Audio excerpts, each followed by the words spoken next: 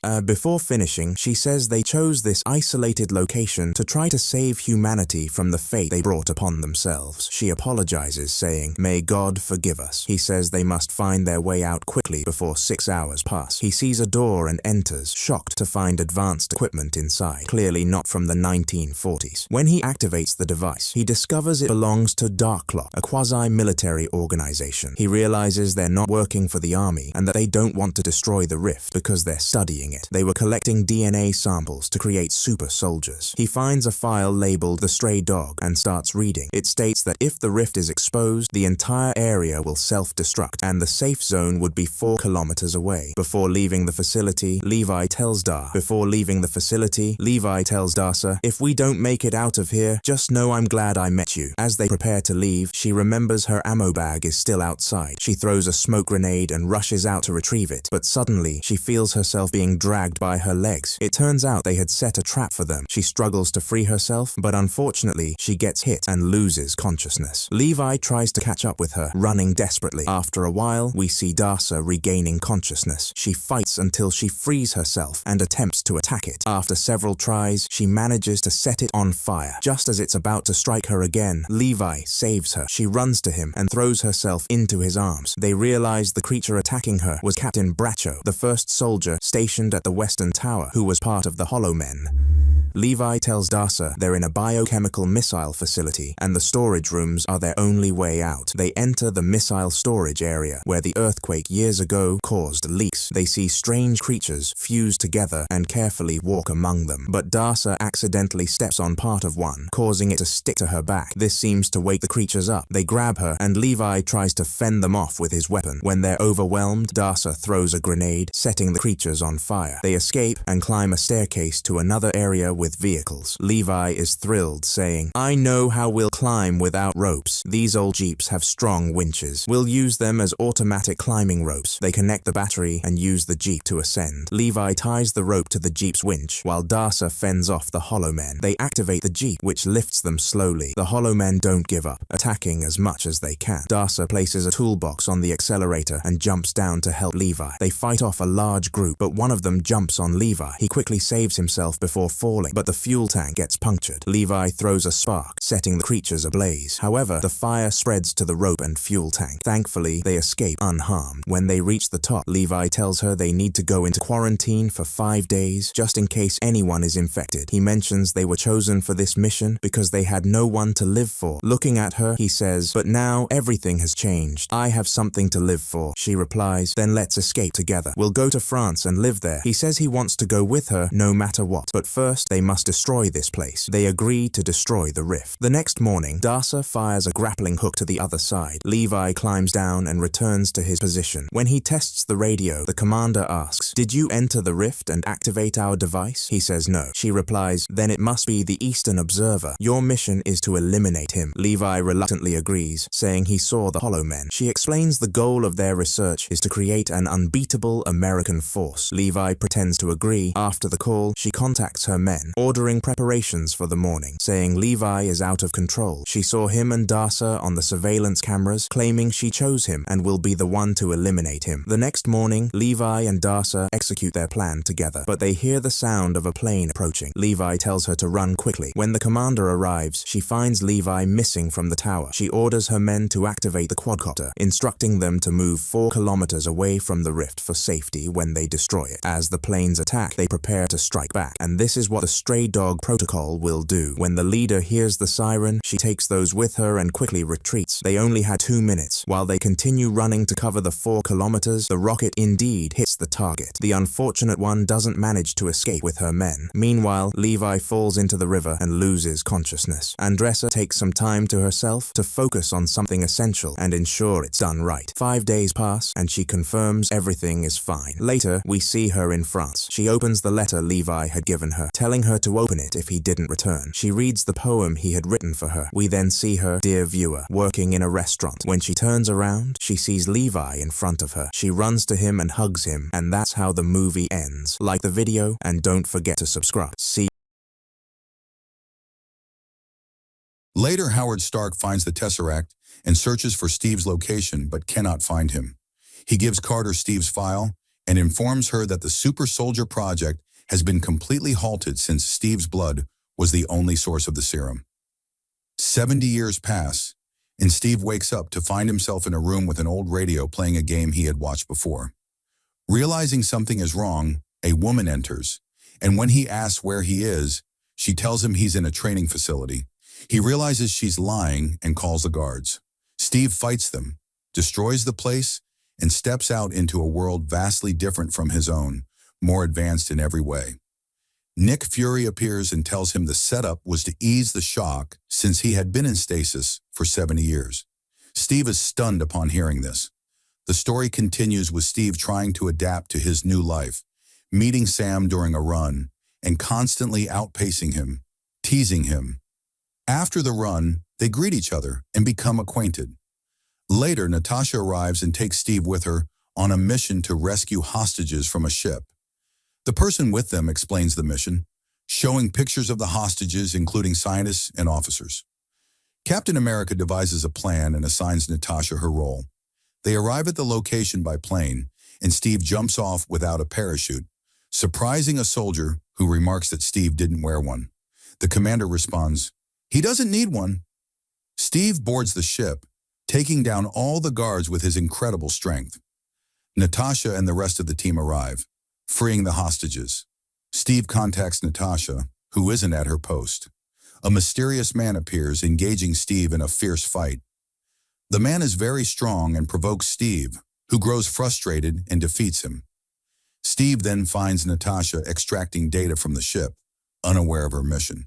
She tells him the primary mission was retrieving the data, not rescuing the hostages, angering Steve. During their conversation, the man regains consciousness and throws a grenade at them, which they narrowly escape. After completing the mission, they return to the SHIELD headquarters. Steve confronts Nick Fury, expressing his frustration for being kept in the dark. Fury tries to calm him down and shows him their secret project, a massive aircraft connected to artificial intelligence capable of eliminating any target within seconds, regardless of their numbers. The system can precisely identify its targets. However, Steve disapproves of the project, calling it terrorism rather than protection, and leaves in anger. Steve visits a museum featuring his old team's photos, documentaries of their achievements, and a picture of his late friend Bucky, which deeply moves him. He also sees a video of Carter talking about him. Carter is still alive but very old. Steve visits her, and they talk, but she has Alzheimer's and doesn't remember anything, which makes him very sad. Then we see Fury securing his office and playing the flash drive he got, but it's encrypted. He goes to Pierce, one of SHIELD's leaders, and asks him to delay the project. Pierce tells him it's not easy, will take time, but he'll try. Fury leaves, and while driving his car, he senses something strange. Suddenly, cars ambush him and try to kill him, shooting at him repeatedly. However, his car is armored, and he tries to escape. Then someone appears in front of him and blows up the car. When Fury goes to finish him off, he finds he's gone as Fury manages to escape. Later, we see Steve returning home and meeting his neighbor, who tells him he left the music on. Realizing something's wrong, he goes back and tries to enter through the window, only to find Nick Fury inside, injured. Fury writes to him that there are listening devices in the place and that they are being watched. Suddenly, shots are fired at Fury, who gives the flash drive to Steve and tells him to trust no one. Steve's neighbor, who turns out to be an agent, enters and says she'll call an ambulance. Captain America then chases the shooter, throws his shield at him, but the shooter easily stops it and escapes. Fury is taken to the hospital where doctors try to save him, but fail, and he dies. Steve tries to talk to Natasha, who asks what Fury was doing in his apartment. Steve is summoned by SHIELD, takes the flash drive, and goes. There he meets Pierce, who shows him a video of the person who hijacked the ship, saying someone ordered him to do it. Investigating further, they discovered it was Fury. Pierce asks Steve what Fury was doing in his apartment, but Steve says he doesn't know and that Fury only told him to trust no one. Steve leaves, but as he exits, a group of agents confronts him, seeming ready to arrest him. Steve fights them off, escaping the building as they send a plane after him, but he manages to deal with it and destroy it. Pierce then issues an order to arrest Captain America, labeling him a traitor. Welcome to Plot Twist, your place for quick summaries of movies with jaw-dropping twists. Let's dive in. The story begins with explorers searching in the ice, and they find something strange, a ship from World War II. They contact the authorities, who arrive and begin to open it. They enter inside and find Captain America's shield. Then we go back to 1942 in Norway. We see a man running into a temple, meeting his guards and telling them they've arrived. Then soldiers storm the temple, led by their commander named Shams. They are searching for the Tesseract, a cube of energy. When the temple guard refuses to reveal its location, Shams searches the area and finds a button. When he presses it, the Tesseract appears. The guard warns him that this power cannot be controlled and could destroy him. Shams kills the guard, takes the cube, and leaves. Next, we see Steve Rogers attempting to enlist in the army. However, due to his frail and thin body, he is rejected. It turns out to be a hereditary condition he inherited from his mother. Steve keeps applying with different papers, but is always rejected. He dreams of joining the army to fight the Nazis and becoming a leader on the front lines. He also spends time watching propaganda films about the military in cinemas. One day, a man in the audience insults the army, and Steve tells him to stop. The man waits for him outside and starts beating him up. Steve, unable to defend himself, bravely says, "I can do this all day." His friend Bucky arrives, fights off the man, and helps Steve. Bucky tells Steve he has joined the army and will leave for training camp that night. Before leaving, he invites Steve to a fair. At the fair that evening, they see Howard Stark, a genius scientist, demonstrating his latest invention, a flying car. However, the car malfunctions and falls back to the ground, and Stark assures the crowd he's still working on it.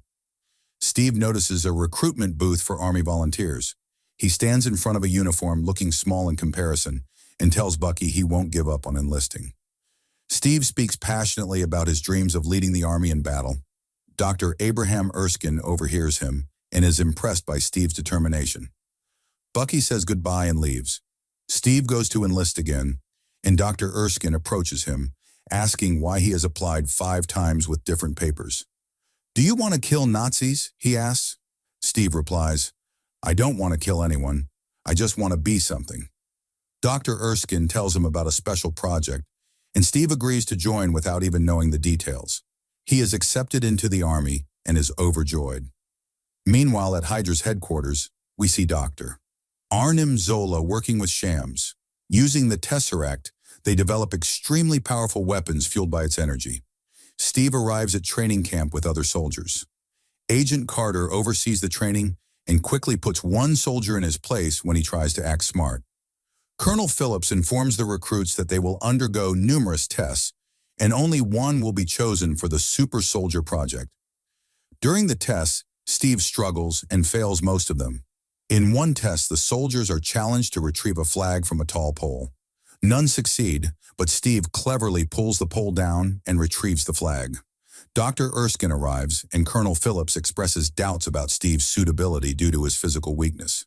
To prove a point, Erskine throws a fake grenade at the recruits.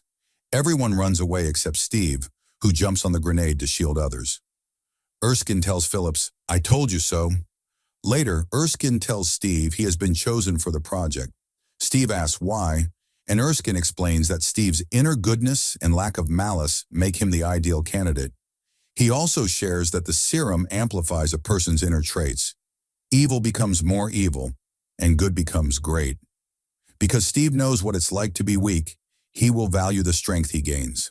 The next day, Carter takes Steve to a secret military facility disguised as a shop. Inside, they meet Dr. Erskine, Howard Stark, and other military leaders.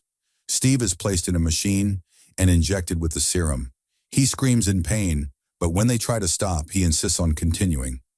After the process, Steve emerges taller, stronger, and transformed into the first super soldier.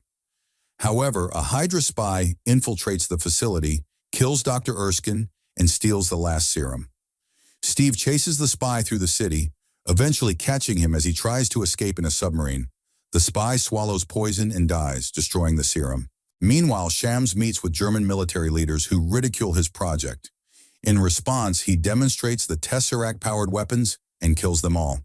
His ultimate goal is world domination.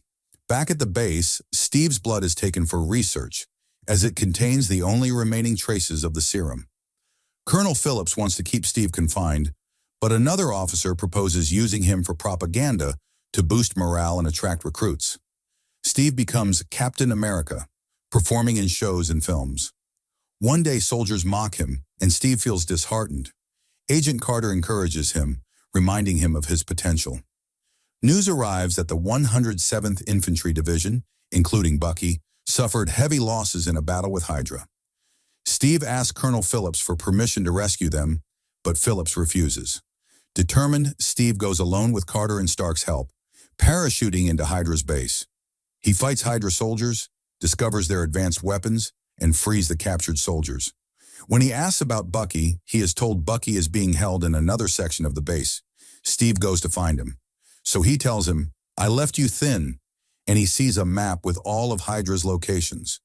Afterward, he takes him and tries to escape. When he sees Shams, he destroys the entire place and tells him they can't defeat him. Then the freed prisoners start fighting Hydra's men, finish them off, and Shams goes to Captain America, telling him, "We're not like ordinary people. We're destined for a greater place." Steve punches him and then reveals his true form. He then takes the Tesseract and escapes. The place collapses, time passes, and Phillips believes Steve is dead, but he reappears with all the soldiers who were prisoners, impressing Phillips greatly. From that moment on, Steve decides to become a real leader and stop doing shows. He then informs them of Hydra's locations and says he'll choose his own team. He actually goes and selects his team. Later, he visits Howard Stark to have a suit made for him. The secretary takes a liking to him, and when Carter sees them, she becomes very upset. Stark gives him a shield made of vibranium, the strongest metal on Earth. Steve and his team begin targeting all of Hydra's locations, destroying them, and Steve becomes a hero. Documentaries are made about him, and he starts engaging in numerous battles, winning them all. One day, they go on a mission to stop a train carrying weapons, Shams, and Dr. Zola. Steve and the team board the train and start fighting the soldiers, defeating them. but someone in a suit appears and starts shooting at them. Bucky is about to fall off the train. Steve tries to save him, but he falls, leaving Steve devastated as he watches his friend die before his eyes. They capture Zola, and later Phillips tries to strike a deal with him. Zola reveals that the news has spread that Steve collaborated with them and that Shams is now looking for him to kill him. Zola cooperates with them, revealing everything they want to know. Steve is deeply saddened by Bucky's death, and Carter tries to console him, telling him that Bucky died with honor and was proud of him. Steve vows to destroy Shams. He begins devising a plan to infiltrate Shams' base, rides his motorcycle, and heads there alone. He fights all of Shams' men, taking them down one by one. However, a whole battalion confronts him, captures him, and takes him to Shams. Just as Shams is about to finish him off, Captain America's team appears, killing Shams' men. Shams escapes, and the chase continues. Another soldier in a suit appears and starts shooting at Steve, but Carter arrives just in time to help him. The chase continues, with Shams boarding his plane to escape. Phillips and Carter arrive in a car, pick up Steve, and chase the plane.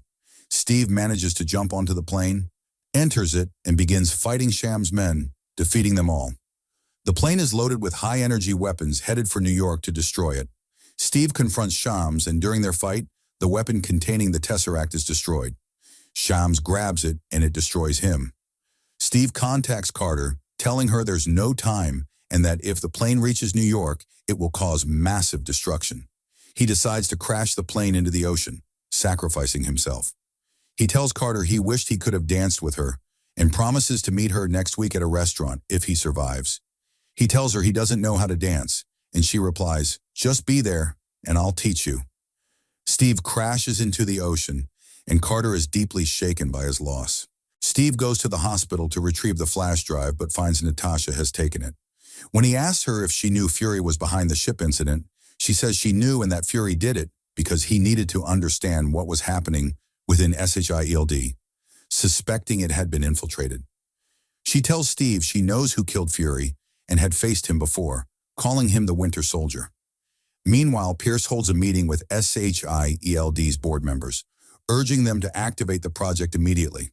Steve and Natasha try to access the flash drive, but only find a location. Suddenly, men attack them, but they manage to escape and head to the location, a site Steve remembers from before he became Captain America. Recognizing the place, he finds a hidden area and an elevator leading to an underground facility with old equipment. They insert the flash drive, which contains the consciousness of Dr. Zola. He tells them that Hydra didn't end with Schmidt's death, but instead infiltrated SHIELD and has agents everywhere. Zola explains that his body couldn't be saved, but his mind was transferred to the computer system. As he talks, a missile strikes the facility, destroying it, but Steve and Natasha survive. Later, we see Pierce at home with the person who killed Fury, revealing he orchestrated the events. When his secretary enters, he kills her. Steve seeks help from Sam, who agrees to assist. They kidnap Jasper, who was rescued from the ship, and interrogate him about Zola's project. When he refuses to talk, Natasha hits him, and they drop him from a building, but Sam saves him using his flying suit. Frightened, Jasper reveals that the project's goal is to identify and eliminate individuals who pose a future threat to Hydra, including Steve, Natasha, Bruce Banner, Hulk, and Doctor Strange. The project predicts future events and potential threats. The team decides to stop the project, but the Winter Soldier attacks, killing Jasper and firing indiscriminately. SHIELD forces arrive and capture Steve and Natasha, but they manage to escape with Fury's help, who takes them to a safe location. There, they find Fury alive. He explains that Hydra experimented on Bucky, amputating his arm and replacing it with a metal one, injecting him with a serum like the one Steve received, erasing his memory and using him for missions. After each mission, they would freeze him again. Fury gives them 3 chips to install in the project to gain control of the ships. Steve and his team infiltrate SHIELD, where Steve addresses everyone over the intercom, exposing Hydra's infiltration and Pierce's leadership.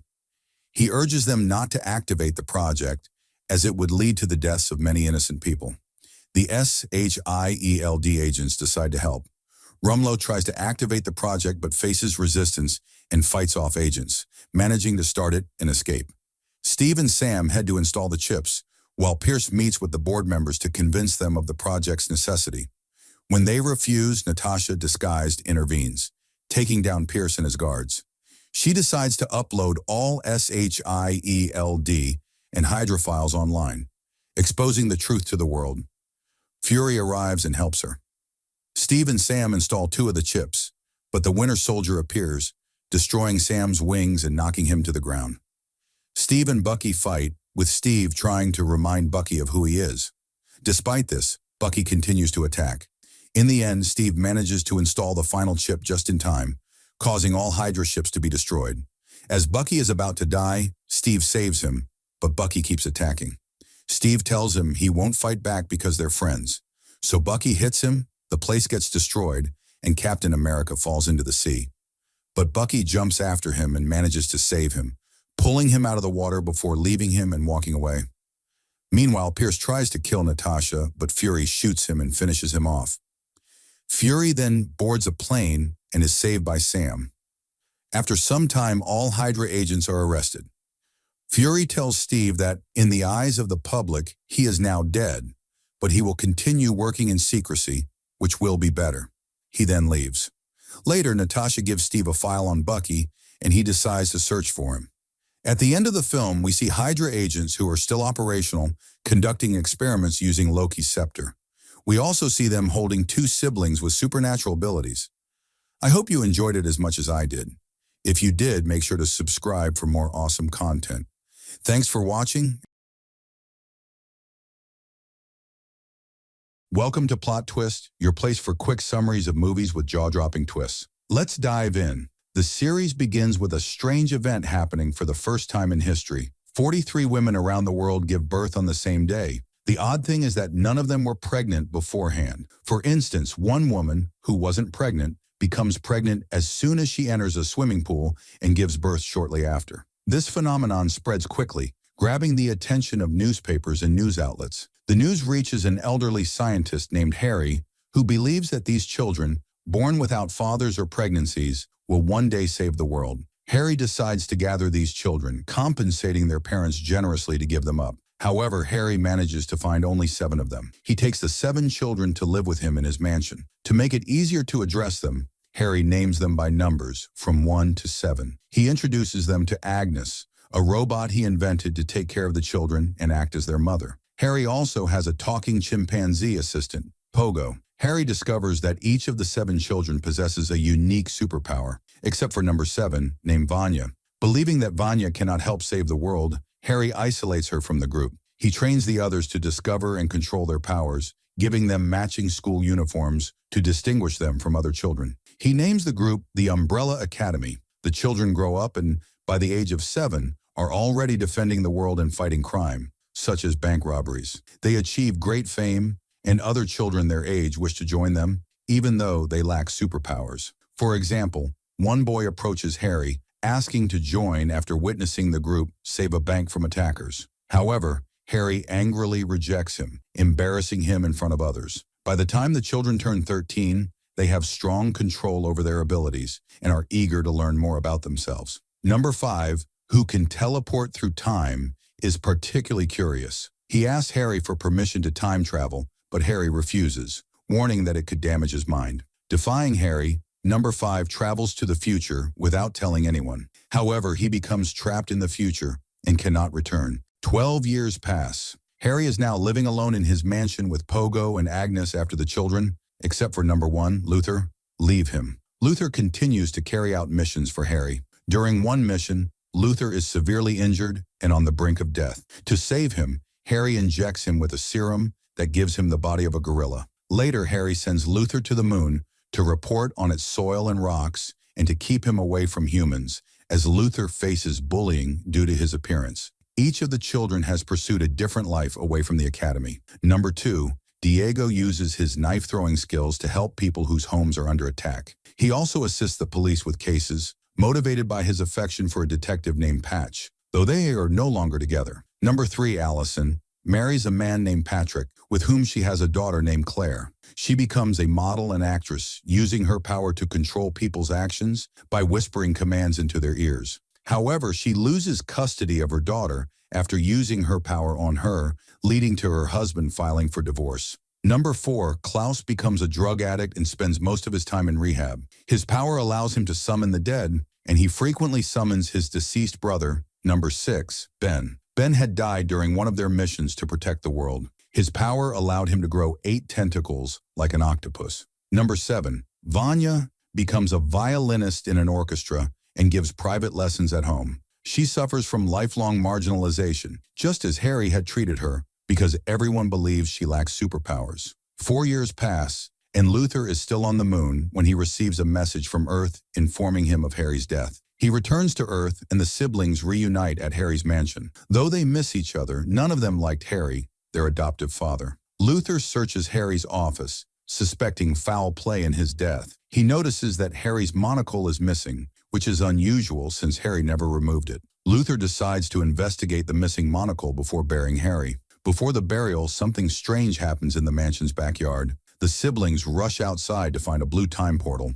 Klaus throws a fire extinguisher into it, and it disappears. Suddenly, number 5 emerges from the portal, having been missing for 17 years. The siblings are shocked to see him still in his 13-year-old body. Number 5 explains that after defying Harry and traveling to the future, he spent 45 years jumping between timelines. Though his body remains 13, his mind is that of a 58-year-old man. After number 5 shares his story, the siblings gather in the backyard to bury Harry. Diego expresses his disdain for Harry, calling him a bad father and refusing to mourn him. This angers Luther, leading to a physical fight between them. During the fight, a statue of Ben is knocked over. Later, number 5 visits a donut shop in the city. The shopkeeper, Agnes, mistakes him for the son of a man sitting nearby. Embarrassed, the man pays for number 5's order. Soon after, a group of armed men arrives wanting to take number 5 with them to meet someone. He refuses, teleports behind them, and kills them all. Agnes hears the gunshots and calls the police.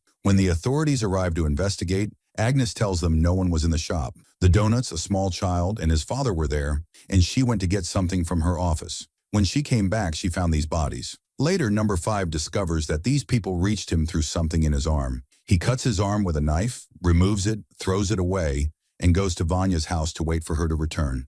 When she comes back, he asks her to tend to his wound and tells her that when he was in the future, he saw the entire world destroyed, with no children, and that the world would end in 8 days. Of course, he wants to prevent this from happening. At the donut shop, Detective Patch arrives and begins to suspect Agnes. She says that there was no one in the shop except for a small child and his father. Agnes recounts this story to the detectives who came before Patch, which makes Patch suspicious of Agnes. However, she realizes that Agnes is accusing Diego, so she arrests Diego and warns him not to interfere in her work again, or she will arrest him permanently. The next day at Harry's house, he asks Pogo if anyone has seen a jewel-encrusted box that was in Harry's office because it contained Harry's journals, and the box must be returned. We then learn that Klaus is the one who stole the box and pawned it to get money to buy drugs. Unfortunately, he cannot retrieve what was in the box because he threw it in the trash. Meanwhile, Allison is in the surveillance room, which was built by Harry when they were children. She watches footage of them as kids and notices something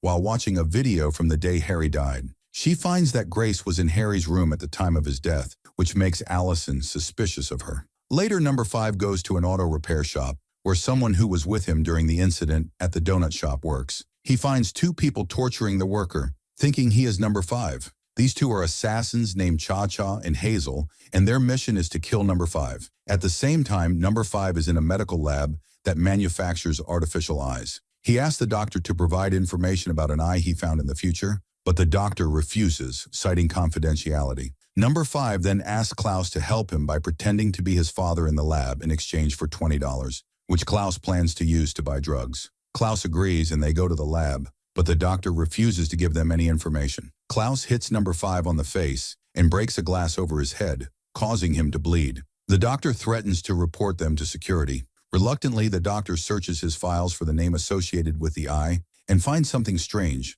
The eye has not yet been sold or even manufactured. Disappointed, number 5 and Klaus leave the lab without gaining any useful information. Number 5 tricks Klaus and leaves without giving him the $20. Number 5 then goes to a store in the city where he used to live in the future. He has a deep affection for Dolores, treating her as if she were a real person. When he arrives, he is attacked by two masked individuals who want to eliminate him. However, number 5 manages to escape with Dolores. Meanwhile, Luther becomes suspicious of his brother Diego, thinking he might have killed Harry. But when he investigates, he finds Diego working at a boxing gym, cleaning floors and bathrooms to earn money for himself. This makes Luther feel sympathy for Diego. Luther goes home after Allison tells him there's something important he needs to see. At home, Luther and Allison watch a surveillance video from the day Harry died. They see Grace sitting next to Harry, not helping him, which leads them to believe she poisoned him and caused his death. They go to the kitchen to confront Grace and ask her if she knows anything about Harry's death. However, Grace remembers nothing about that day or how Harry died. They hold a family meeting to watch the video and decide what to do about Grace. In the video, Diego notices that Grace was taking something from Harry, not killing him. They decide to postpone any action until number 5 returns home. Later, at Vanya's house, she hears a knock at the door. A stranger is there, wanting to learn to play the violin. He tells her he saw her ad online and wants lessons. This man, Ronald, seems interested in Vanya and invites her to visit his woodworking shop. The next day, after her rehearsal, Vanya visits Ronald's shop. He welcomes her, invites her inside, and gives her a wooden statue he carved in her likeness. Vanya returns to Harry's house just as Hazel and Cha-Cha attack, looking for number 5. Luther and Diego manage to protect the house and save Vanya, who Hazel almost kills. However, a chandelier falls on Luther, tearing his shirt and revealing his gorilla-like body. Embarrassed, Luther quickly leaves the room. Hazel and Cha-Cha manage to kidnap Klaus. Diego takes this opportunity to check on Grace. When he finds her sitting and sewing as if nothing happened, Diego realizes she needs to be deactivated. He tells Vanya she must leave the house because she could have died or caused someone else's death, especially since she has no superpowers. Vanya decides to go to Ronald's house, as it is her only refuge. She spends the night there, and the next morning she goes to her violin rehearsal, forgetting her keys at Ronald's house. Ronald uses this opportunity to go to Vanya's house, take her medication, and throw it away. At the same time, Allison arrives at Vanya's house and sees Ronald there. She is surprised by his presence, but doesn't pay much attention. She takes the keys to return them to Vanya. Later, at the opera house, Allison meets Vanya after her rehearsal and returns her keys. She tells Vanya that Ronald was at her house and that she doesn't trust him. Vanya assures her that Ronald is a good person and that she loves him. Meanwhile, at the hotel where Hazel and Klaus are, Hazel ties up Klaus and Cha-Cha to torture them. However, they find that no form of torture affects Klaus. Instead, Klaus uses this opportunity to, on the contrary, he enjoys it. Hazel thinks of exploiting Klaus's drug addiction to torture him. He throws the drugs Klaus brings on the ground, successfully making Klaus reveal the location of number 5. Hazel hides the time-traveling suitcase in the air conditioning vent. Klaus takes advantage of their distraction by summoning the victims they had previously killed. This creates conflict between Hazel and Cha-Cha as Klaus calls forth the victims they had murdered. Hazel and Cha-Cha go to talk in the bathroom. Klaus uses their absence to try to draw anyone's attention to him. Meanwhile, Detective Patch is asking about the room Hazel and Cha-Cha are staying in, as she learned from police investigations that they are in the hotel. The hotel worker refuses to give her any information, so Patch calls Diego and leaves him a message saying she needs his help at the hotel, giving him the address. She searches the hotel corridors until she finds the room where Klaus is. She sees Klaus trying to get her attention, breaks the door, and enters the room, freeing Klaus from the chair. Hazel and Cha-Cha hear the commotion from the bathroom. They come out, and Hazel shoots Patch with their gun. Klaus escapes through the air conditioning vent, taking Hazel's suitcase with him. Klaus goes out into the street and boards the subway to get home. On the way, he tries to open the suitcase, which releases a time portal that sucks Klaus inside. Klaus is transported back to 1964, where he joins the U.S. Army in Vietnam, after the suitcase drops him in a military camp. There, Klaus befriends a soldier named Dave, and they become close friends, but Dave is killed in battle. Klaus is deeply saddened by this. Returning to Vanya, we find that Ronald becomes overly attentive to her, preventing her from taking her medication, claiming she will be better without it. They train together so Vanya can perform in first-chair roles in opera as a distinguished violinist. However, for Vanya to achieve first-chair status, someone from the current first-chair musicians must disappear. The next day, Vanya's friend, who was a first-chair musician, mysteriously vanishes. Vanya takes her place and succeeds in her performance. A celebration is planned for her at the opera house. She invites her siblings to attend but finds that they are not at home, which angers her. Her frustration causes the street's electric poles to tilt forward. She has no explanation for what happened, but Ronald tells her it is due to her superpower, claiming she has a power like her siblings and needs to train to control it. Vanya doesn't focus on his words, instead taking him home.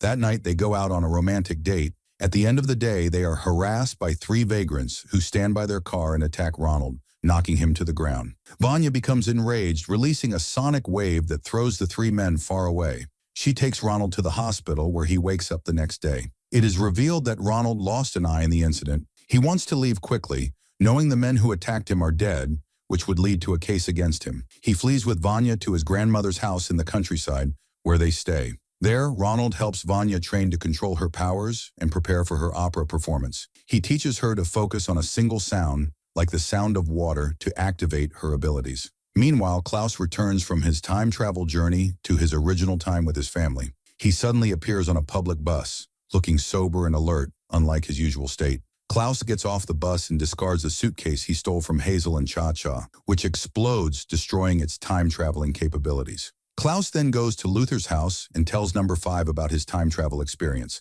how he spent a full year in Vietnam and participated in the war. Number 5 shares that during his journey to the future, he saw the world end and humanity wiped out. In the future, he met a figure named the Handler, who is the head of the Commission. The Commission is an organization responsible for ensuring that past events occur exactly as they should to maintain the human timeline. They achieve this by sending professional assassins to various points in the past to ensure events unfold as they historically did. Number 5 used to work for the Commission as a professional assassin, traveling to different times to preserve the timeline. Eventually, he decided to escape the Commission and return to the present to attend Luther's funeral and prevent the impending apocalypse, which is just 8 days away. Number 5 comes up with an idea. He contacts Hazel and offers to return the suitcase Klaus took in exchange for leaving his siblings in Luther's house alone. He arranges a meeting with Hazel at an isolated highway far from populated areas. At the same time, Diego and Klaus are keeping an eye on Hazel and Cha-Cha to avenge Detective Patch,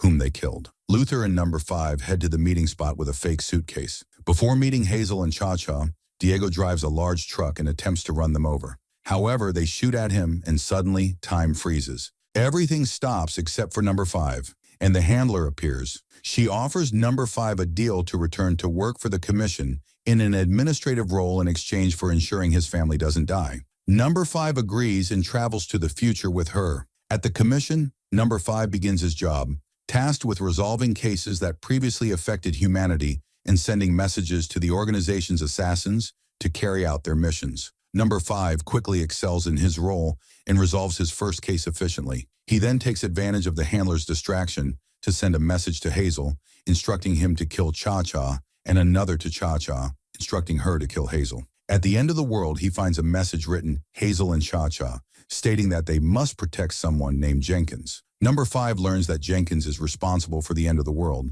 so he decides to travel back in time to reunite with his family and prevent Jenkins from causing the apocalypse. He successfully travels back in time, gathers his siblings again, and informs them about Jenkins, who will be the reason for the end of the world.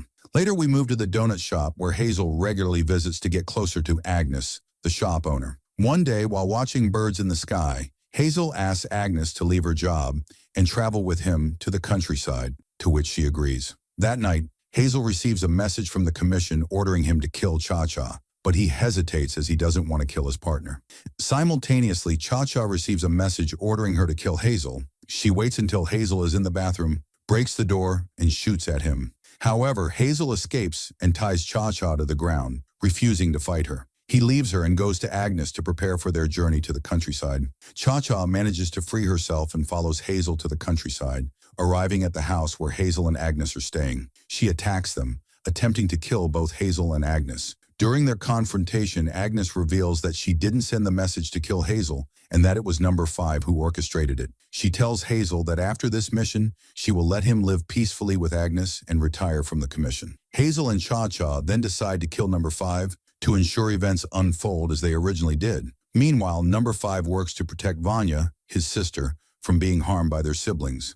Agnes and the Handler stay at the house until everything is resolved. The Handler sends a message to Number 5, asking him to meet her. She offers him a deal to work with her again in exchange for sparing his siblings' lives. Number 5 refuses and returns to help his family prevent the apocalypse. At Harry's house, Luther searches for the research Harry had sent him about the moon. When he finds it, he realizes that Harry sent him to the moon, not for research, but to keep him away from bullying. Luther feels deeply betrayed and decides to stop following orders, choosing instead to live his life. That night, he goes to a disco with Klaus to let loose. At the disco, Klaus witnesses two people fighting with a drunken Luther who is dancing with one of their friends. Klaus tries to defend Luther, but ends up hitting his head and passing out. Klaus's spirit enters the afterlife, where he learns from Harry that he killed himself to reunite the family. Harry emphasizes that they must unite to prevent the end of the world. The next day, Klaus gathers his siblings and reveals that Harry committed suicide, not murder. He confirms this with evidence from Harry's ghost, convincing them to unite and save the world in Harry's honor. They begin searching for Jenkins,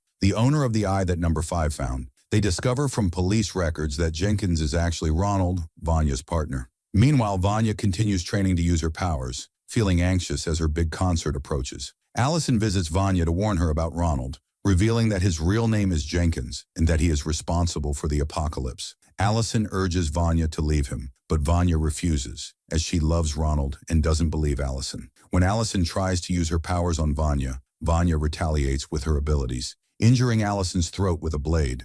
Vanya then escapes with Ronald to his family's countryside house. At the house, Ronald trains Vanya further to use her powers, intending to use her to destroy her siblings. It's revealed that Ronald is the same boy Harry rejected from the academy. After being bullied and humiliated, Jenkins vowed revenge on Harry, the academy, and everyone who ridiculed him. He started with his abusive father, whom he killed at the age of 13. He changed his name to Ronald and made it his life's mission to destroy the academy. He was also responsible for the death of Ben, Number 6. Ronald manipulated Vanya after finding Harry's notes about her powers, which Harry had suppressed with medication to prevent her from using them. Ronald stole Vanya's medication so she couldn't take it, orchestrating everything after finding Harry's notebook, which Klaus had discarded while pawning items from Harry's office. When Vanya discovers Harry's notes with Ronald, she realizes Allison was right and that Ronald intended to harm her. She uses her powers to kill Ronald. At the same time, Vanya's siblings arrive at Ronald's house to rescue Allison. They manage to save her, and Grace treats her injuries, though Allison temporarily loses her ability to speak. When Allison regains consciousness, she reveals her extraordinary abilities, which her siblings had underestimated. Vanya arrives at the house to apologize, but Luther, fearing her powers, hugs her tightly until she passes out. He locks her in the basement to contain her abilities and prevent her from harming anyone. Meanwhile, Hazel and Cha-Cha are in a car, and Hazel causes an accident to get rid of Cha-Cha. Hazel rushes back to the house and shoots the handler, killing her. He decides to live a peaceful life with Agnes. He gives Number 5 Cha-Cha's gun to help clear Diego of the Detective Patch's murder charges. Diego and his siblings head to Ronald's house, where they find him dead. Number 5 confirms that the eye he found belongs to Ronald, ensuring that the apocalypse won't happen. They return to Harry's house, only to find the ceiling collapsing due to Vanya using her powers to escape the basement where Luther had locked her. Vanya successfully escapes and encounters Pogo. The story follows its course as she kills him when she discovers that Pogo knew she had superpowers. Vanya causes the entire house to collapse, leaving Klaus and Diego trapped inside. However, Diego and Klaus manage to escape after Ben saves Diego just before the roof falls on his head. Ben himself is surprised because he is technically dead. At that moment, Grace jumps into the house, but they are unable to save her. Among the house's ruins, Number 5's siblings gather, and he reveals that the apocalypse wasn't caused by the junkies, but rather by Vanya, who will bring about the end of the world. He insists they must unite to stop her from destroying everything. Vanya heads to her violin performance, and her siblings follow her to try to stop her. Allison approaches Vanya first, attempting to appeal to her emotions and distract her until Luther and Diego can seize her violin, which channels her supernatural powers. However, they fail to get close to her, as Vanya proves to be far more powerful than they anticipated. They decide to change their strategy, surrounding her from all sides to subdue her. They manage to corner her, but Vanya gathers them all in front of her at once,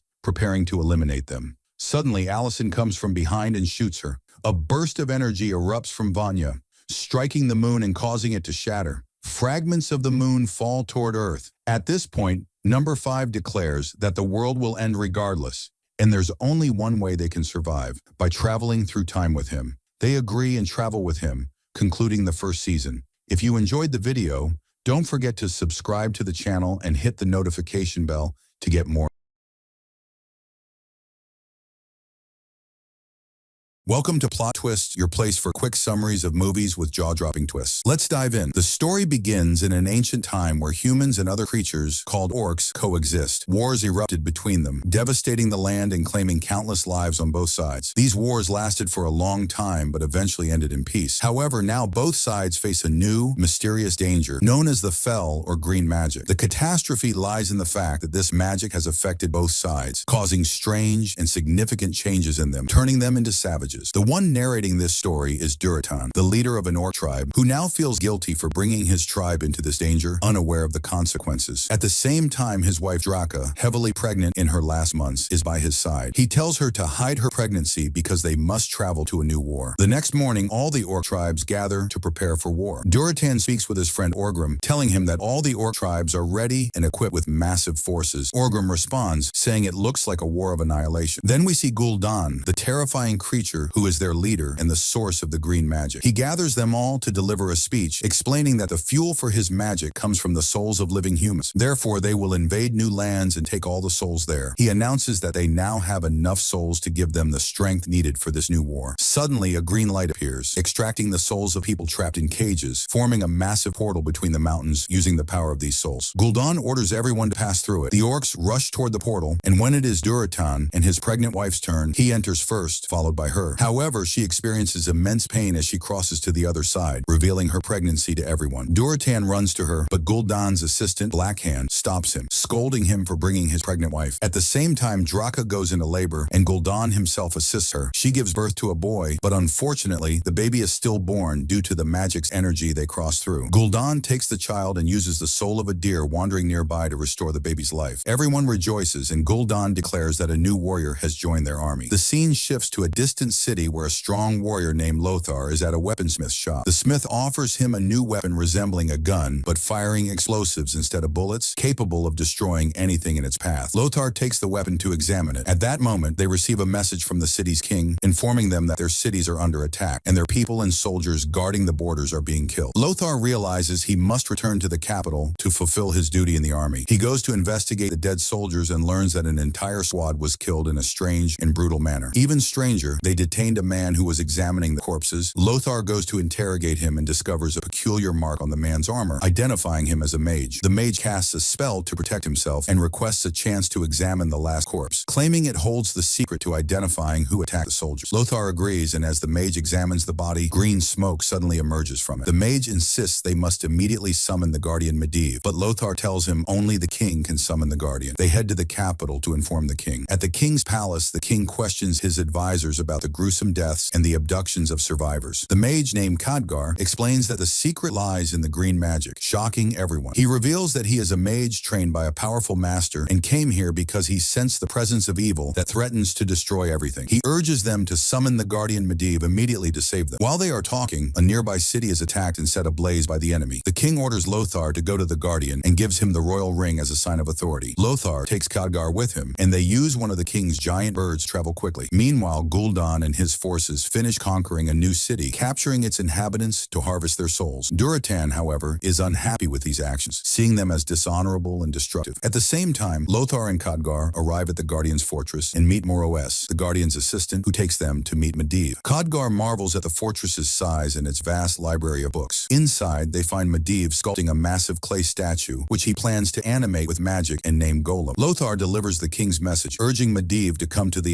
palace. Medivh, however, questions Khadgar about his presence and discovers he has been secretly studying a forbidden book. As Khadgar examines a particular book, a dark smoke emerges and the Guardian confronts him. Khadgar explains that the green magic is a powerful and dangerous force that feeds on human lives and souls, granting immense power but harming anyone who comes near it. Realizing the threat, Medivh decides to accompany them to the king to prepare for the impending war. He creates a magical circle that transports the three of them to the royal palace of Lothar. When they arrive at the palace, Lothar welcomes Medivh and takes them to the war meeting room. They begin to discuss the information they have gathered about the enemy, which consists of massive giant creatures. However, they do not know their strength or their connection to the green magic. They express their desire to capture one of them to understand their true nature. Medivh responds by saying he will devise a plan to capture capture a few of them. Indeed, he sets off with Lothar, Khadgar, and a group of soldiers to the city that the enemy recently attacked. When they arrive, they find the place eerily quiet, with nothing but human corpses scattered everywhere. They stop by a tree marked with traces of green magic. Suddenly, an axe flies towards one of the soldiers, killing him instantly. They realize they are under attack, and the soldiers prepare to defend themselves. Out of nowhere, a group of orcs descends upon them, brutally killing the soldiers one by one. During this time, Khadgar stands beside Medivh. When one of the orcs tries to approach them, Khadgar casts a spell to create a large barrier to protect them from the enemies. Simultaneously inside the barrier, Medivh casts a larger spell to eliminate all the green magic in the area. Meanwhile, the soldiers outside the barrier continue fighting the orcs, with Lothar fiercely battling them. Lothar's son, who was among the soldiers, is nearly killed by an orc, but Lothar saves him at the last moment. Durotan is also present in the battle and is astonished by what is happening. Suddenly, Medivh's spell activates, eliminating all the orcs infused with green magic, leaving only Durotan and one other orc alive. Durotan mounts his horse and flees quickly. Curiously, after successfully casting his spell, Medivh strikes the ground with his staff and leaves the area quickly to return to his fortress. Lothar takes a few soldiers with him to pursue Medivh. During the chase, they manage to capture one of the orcs after knocking him unconscious. Meanwhile, another orc approaches Khadgar, who is standing alone. However, Khadgar casts a spell to bind the orc to a tree until Lothar arrives. Thus, they capture two of the giants and return with them to the palace to study them. On the way back, Lothar attempts to communicate with the larger orc, asking him who they are and why they are attacking their lands. However, the orc does not understand his language. One of the female orcs, who can speak their language, responds and translates. She reveals that they came through a magical portal created by Gul'dan, and that she learned their language from human captives, whom the orcs used to feed on their souls. The king asks her if the captives are still alive, to which she replies affirmatively. The king then demands that she show them the location of the portal so they can rescue the captives. When she refuses, she is imprisoned. Meanwhile, Durotan and his companion return to Gul'dan, who mocks them for their weakness and for losing to humans despite their strength. Durotan informs Gul'dan that the victor of the battle was someone using green magic similar to his own. Gul'dan is surprised, stating that no one else uses that magic but him. Back in the dungeon, the female orc, Garona, is approached by the king's wife, who is also Lothar's sister. She offers Garona clothes, food, and drink, trying to win her over. Garona, moved by her kindness, agrees to reveal the location of the portal. Elsewhere, Durotan confides in his companion, Orgrim, expressing his disapproval of Gul'dan's destructive actions. He suggests allying with the humans and their mages to take down Gul'dan and restore the orc people's honor. Garona and Lothar prepare for their journey to the mysterious portal, accompanied by Khadgar and a group of soldiers. During their journey, Garona reveals that her name means the cursed in her language and shares her tragic past, including how her mother was killed because of her birth. The next morning, they arrive at the portal's location and assess the number of orcs and the captives' positions. Garona explains that Gul'dan is waiting for a larger portal to be completed to bring more orcs into the city. If the portal opens, everyone will be in grave danger. Lothar decides they must return to the palace to inform the king and prepare. During this time, Garona is alone with Khadgar when Durotan appears, restrains Khadgar, and delivers a message to Garona. He asks her to arrange a meeting between him and the king at the Black Rock to discuss an alliance against Gul'dan. Garona agrees to deliver his message to the king. Meanwhile, Medivh arrives at his fortress, visibly weakened by the effects of the green magic. His assistant advises him not to return to the battlefield, but Medivh insists that the kingdom needs his power now more than ever. At the same time, representatives from various cities in the kingdom gather for a meeting with the king to discuss solutions to the orc threat. Lothar arrives and shares the new information he has learned about the orcs, emphasizing that now is the time. It is the time when all forces must unite, and suddenly a message arrives for Lothar. He learns from it that his son was injured in the recent war. He rushes to his son to check on him and finds him well and unharmed. He asks his son to take care of himself because he has no one else in the world. The son agrees. After that, they all gather with Garona, who conveys a message from Durotan. However, Lothar is certain it is a trap set by Durotan to lure the rest of his people and kill the king. But Garona tells them that Durotan was the tribe's leader and had always been honorable and kind. Eventually, the king agrees to meet him to understand his exact intentions and asks Garona to accompany them, giving her a royal weapon. At the same time, Khadgar enters a room and finds the guard inside. He sees all the drawings Khadgar made about the green magic. When Khadgar tries to show him his findings, the sorcerer gets angry, burns all the drawings, and tells him to stay away from the green magic and focus solely on protecting the king. Fortunately, Khadgar had hidden another drawing and quickly goes to Lothar to tell him what happened with the guard or sorcerer, showing him the hidden drawing. He explains that one of the orcs is inside the city and is the one who summoned them, and they need to find out who that person is. They begin suspecting Medivh due to his recent strange and frightening behavior. They then head to meet Durotan and his tribe, while Medivh stays atop the mountain to protect them. He tells them that the deadly magic used by Gul'dan is destroying everything, including their world. Therefore, they need to eliminate him. The king agrees to bring his men and attack their camps, instructing the soldiers to distract Gul'dan's guards so that Duratan and his men can enter and kill him. The king agrees, but it becomes evident that the treaty won't last because Gul'dan's men suddenly appear and attack them. The king, Lothar, and their companions realize it was an ambush and flee. However, Duratan tries to prove his honesty by fighting Gul'dan's men. Meanwhile, the soldiers battle the monsters attacking them, and Medivh begins creating a magical barrier to protect them. Unfortunately, when he casts it on the orc monsters, Lothar's son, Callan, ends up inside the barrier. Lothar tries to enter to save his son, but fails. He calls out to Medivh, but Medivh is not in his right mind. When Blackhand, Gul'dan's assistant, sees Callan and learns he is Lothar's son, he grabs him by the neck and kills him with his claw in front of his father. Lothar feels he has lost everything in his life. At the same time, Khadgar and Garona search for Medivh and find him atop the mountain. They take him back to his stronghold. The shocking revelation occurs when Khadgar looks into Medivh's eyes and sees them glowing green, realizing he has been corrupted by the green magic. He leaves to find a solution at the Mages' Council, knowing who brought the orcs to their world. Meanwhile, Duratan returns to his tribe to protect them after they accused him and his men of treason. Blackhand confronts him, calling him a traitor and demanding he surrender to protect his tribe. Duratan bids farewell to his wife, asking her to name their son Goel, and leaves with Blackhand. When Medivh regains consciousness, he finds Garona beside him. She tells him what happened to Lothar's son, making him suspicious of her. He tells her to stay by Lothar's side and creates a portal for her to reach it. However, Medivh begins to weaken again. Meanwhile, Gul'dan tries to turn all the orc tribes against each other to sow hatred among them. He asks Orgrim, Duratan's friend, to become the tribe's leader instead of the traitor Duratan. Orgrim attacks Duratan's tribe to take control, but gives Draka, Duratan's wife, a chance to escape with their son. She flees, but feels betrayed by her friend and leader. Khadgar reaches the Mages' Council and tells them what happened to Medivh. Suddenly, a portal opens, and Khadgar sees the same black smoke he saw earlier in the library. An old woman appears, telling him that Medivh is fully corrupted by the green magic and will destroy the world unless stopped. She warns that he will become a powerful demon. Khadgar admits he can't stop him alone, and she advises him to collaborate with his allies. Strangely, her eyes also glow green, indicating the magic has corrupted her too. Back with Medivh, he collapses, and his assistant places him in the energy pool to revive him. However, the pool turns green. Medivh apologizes to his assistant, confessing that the green magic corrupted him, led him to summon the orcs, and caused harm to many people, becoming a curse to everyone. His eyes turn black, and he takes on a terrifying appearance, absorbing his assistant's soul to sustain himself. The king prepares his soldiers for an attack on the orc city, but Lothar strongly opposes the plan. Suddenly, Medivh appears, seemingly rejuvenated, and provokes Lothar with words about his deceased son, leading to a fight between them. Medivh convinces the king to imprison Lothar, claiming they can protect the kingdom without him. Garona bids farewell to Lothar before joining the battle, promising not to trust Medivh and to protect the king. Meanwhile, Orgrim feels guilty and releases Duratan from captivity. After ensuring his wife's safety, Duratan prepares to confront Gul'dan. Elsewhere, the king prepares his soldiers for battle, leaving his wife and son behind, sensing he might not return. Khadgar returns to free Lothar, using magic to turn the guard into a sheep and creating a portal to Medivh's location. He informs Lothar that Medivh must be stopped immediately. Meanwhile, Draka flees with her son, but is pursued by Gul'dan's men. She places her son in the water to save him and confronts her pursuers. Although she fights valiantly, she is fatally wounded. Duratan gathers his men and friend to face Gul'dan, and he calls out to him and says, "Come fight me." So Gul'dan agrees, and a battle begins between them. They are not supposed to use magic, but in reality, Duratan manages to strike him blow after blow. However, Gul'dan retaliates with great force and hits him hard. Meanwhile, Gul'dan and Lothar arrive at Medivh's castle and find that his assistant is dead. Suddenly, Medivh appears, but he looks terrifying. He restrains Lothar and also strikes Khadgar. Medivh begins chanting a spell to open the portal for the orcs, and Khadgar tells Lothar they must stop Medivh immediately. At the same time, Gul'dan is forced to end his battle with Duratan, so he drains Duratan's soul and throws him aside. Everyone calls Gul'dan a cheater in the fight, but no one can stop him. When Duratan dies, they all declare themselves against Gul'dan. Gul'dan revives the spirits he had captured to intimidate the rest. Blackhand, the great beast, prepares for the arrival of King Lane's army, which has finally reached the battlefield. Meanwhile, Medivh continues his spell, and Khadgar and Lothar try to stop him. Medivh moves his massive statue to keep them away and continues his incantation. The army strikes fiercely against the orc monsters. Garona fights with all her strength to save the king. At the same time, Gul'dan absorbs more souls and summons a larger army of orcs. Back at the castle, Khadgar devises a new plan to defeat Medivh. He asks Lothar to distract Medivh while he prepares a powerful spell. Lothar successfully distracts Medivh, who tries to kill him. It becomes apparent that Medivh is resisting the evil within him, but ultimately fails, transforming into a terrifyingly massive creature. Khadgar's spell succeeds, causing the massive statue to fall on Medivh, killing him. Unfortunately, Khadgar also falls into the lake and is affected by the green magic. In the last moment, he manages to create a protective circle around the ruins to shield them. He completes his spell on Medivh's head to remove the green magic. With an incredible burst of energy, the entire castle is engulfed, and the green magic is eradicated from both Garona and Medivh. The orc portal disappears. In a final act, Medivh chants a spell with his last breath to open a rescue portal for King Lane and his army. Lothar rushes to save his king in the battle. Meanwhile, Garona hurries to free the prisoners so they can escape through the portal. Sadly, the mage dies and the portal closes. The orc army reappears, now including Blackhand, who has become much stronger and more monstrous. He begins throwing soldiers left and right like chess pieces. The king realizes it's the end, with no chance of survival. He tells Garona to take the honor of killing him at the right moment to stop the war between humans and orcs by taking leadership after his death. Garona struggles with this decision and is unable to do what he asks. However, when she sees him fighting Blackhand and on the verge of death, she draws her sword and kills the king. She is then lifted up and celebrated by the orcs. At the same moment, Lothar arrives on the Royal Griffin and starts killing the orc monsters. He is shocked to learn what happened and realizes he arrived too late. He immediately declares Garona a traitor and takes the king's body to return it to the kingdom. However, he is stopped. Lothar doesn't forget his old grudge against the one who killed his son. He faces him with great strength and manages to defeat him completely, finishing him off. He brings him to the ground saying, "I avenged my son." Gul'dan becomes furious and orders Lothar to be killed, but surprisingly, no one obeys his commands. Instead, they all salute Lothar for winning the battle. Garona stops Gul'dan and tells him he must abide by the rules and treaty between humans. Lothar returns to the kingdom with the king's body, still in disbelief about what Garona did. He tells Khadgar about Garona's betrayal, but Khadgar insists she must have done it for a reason, as Garona is not a traitor. In the kingdom, the king is buried, and Lothar takes over leadership until the king's son grows up. Their struggle against evil continues, and they remember their kind King Lane. The final surprise is when someone finds Draca's son in the water. They take him and raise him to become the new leader of the orcs, and that's the end. If you like the video, subscribe to the channel and activate the notification button so you never miss an update.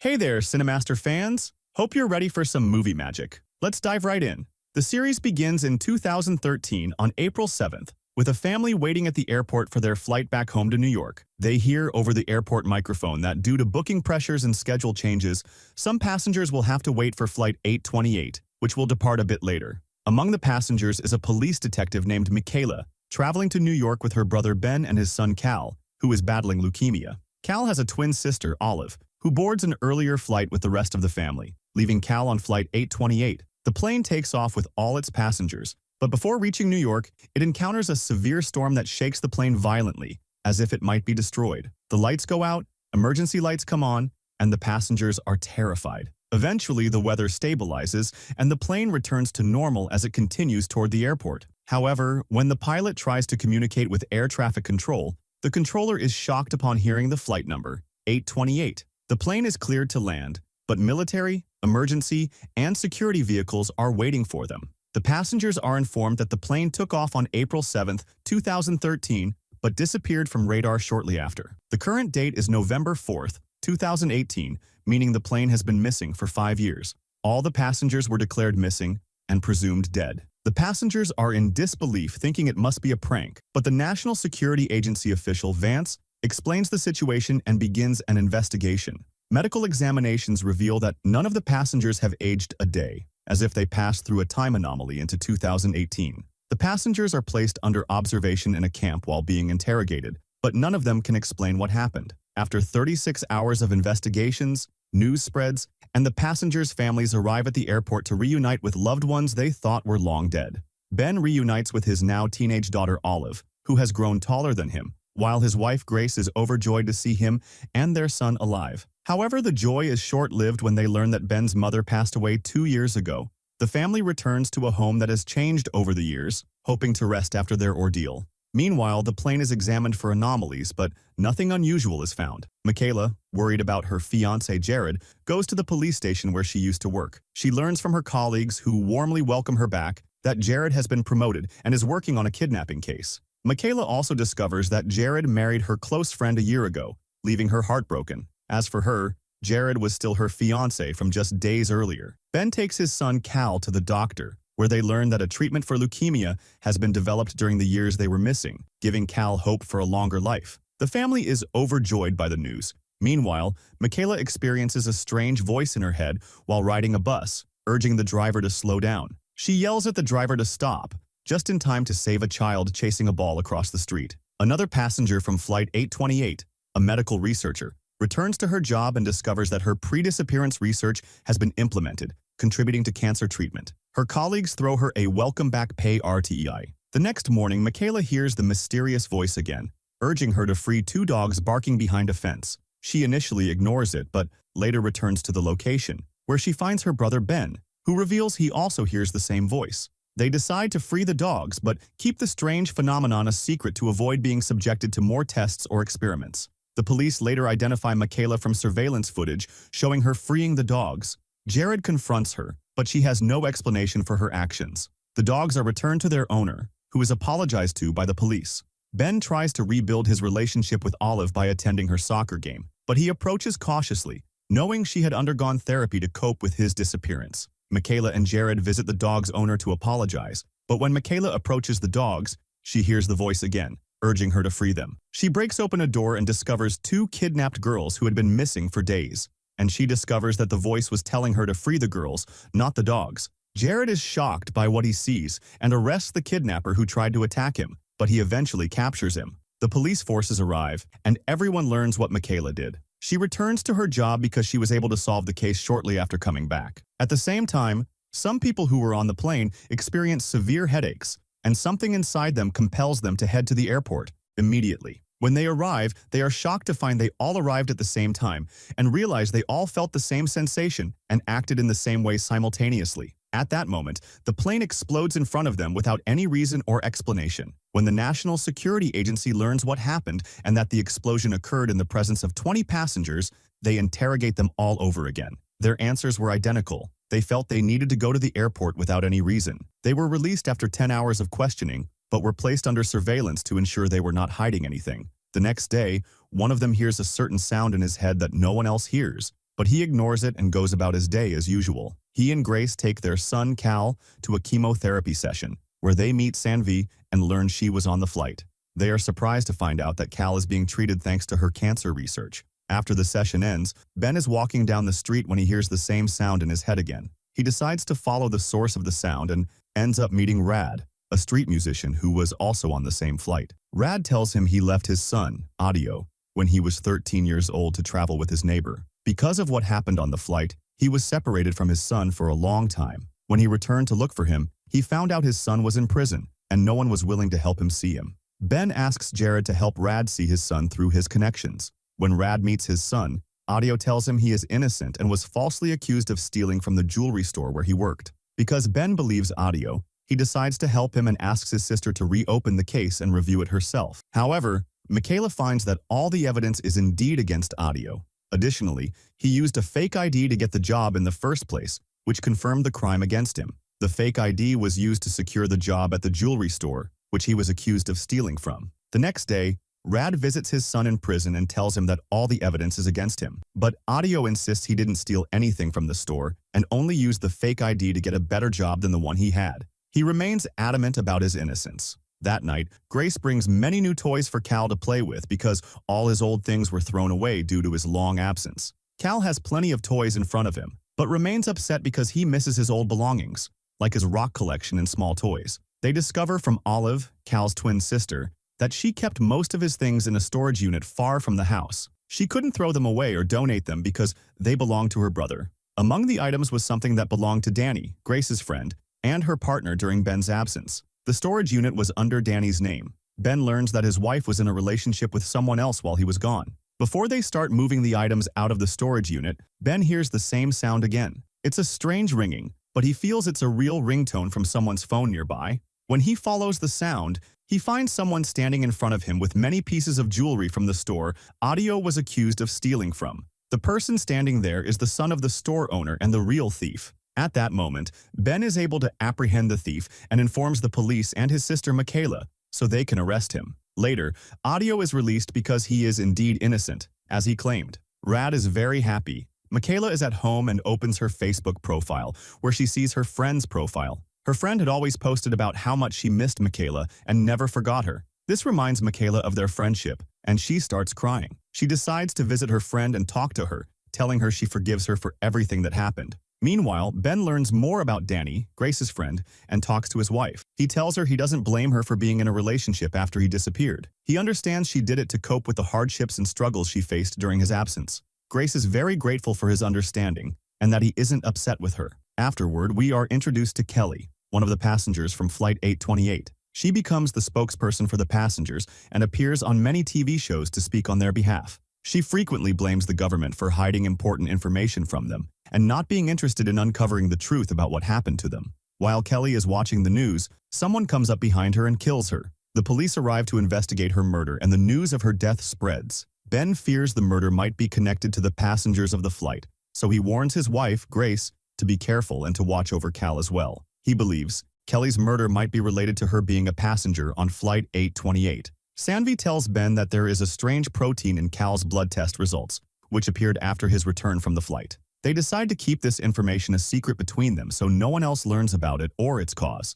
Later, Ben and Michaela go to Kelly's crime scene, but they find Vance there, who prevents them from entering the house. The case is now under the jurisdiction of the U.S. National Security Agency. Michaela tries to talk to Kelly's husband the next day at his house while he is preparing for her funeral. He tells them he is certain his wife's murder is related to the interview she was conducting and her criticism of the government. Michaela decides she must uncover the reason behind Kelly's death and the murder because it is undoubtedly strongly connected to Flight 828. The murder might hold significant information and an explanation for what happened on the flight. If you liked today's video, don't forget to like, subscribe to the channel, and activate the bell to receive all new updates. See you in the next video. Hey there, Cinemaster fans! Hope you're ready for some movie magic. Let's dive right in.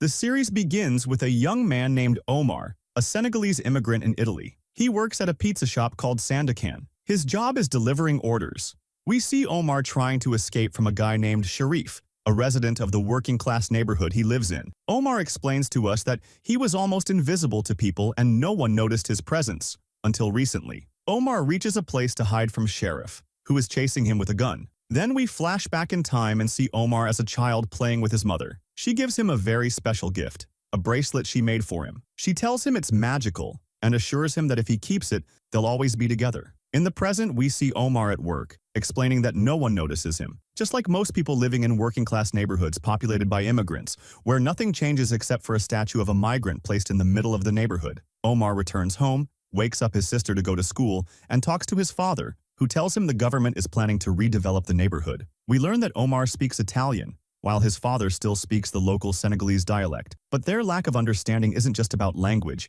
it's deeper than that. Omar's father mentions receiving a letter from the new owners of their apartment, who plan to raise the rent and evict them. Omar tries to reassure his father that they'll find another place to live, but his father gets angry, telling him he worked his whole life to raise them in this place. Omar apologizes, saying he didn't mean to upset him, but his father accuses him of being like his mother, never caring about his roots. Omar goes to his room, sees a painting of his mother, and tries not to look at it because he's afraid of painted portraits. He starts listening to music, feeling happy because he's finally alone and can draw. We learn that Omar loves drawing comic book stories featuring black characters like himself. When he draws, he feels like he doesn't need anything else. Omar returns to work and delivers a pizza to a homeless man named Dimitar. The pizza shop is covering the cost of the pizza. Dimitar eats it quickly, and Omar warns him to slow down so he doesn't choke. Dimitar says he won't die because he's a superhero. When Omar asks him about his superpowers, Dimitar explains that people don't notice him, so he knows everything about everyone,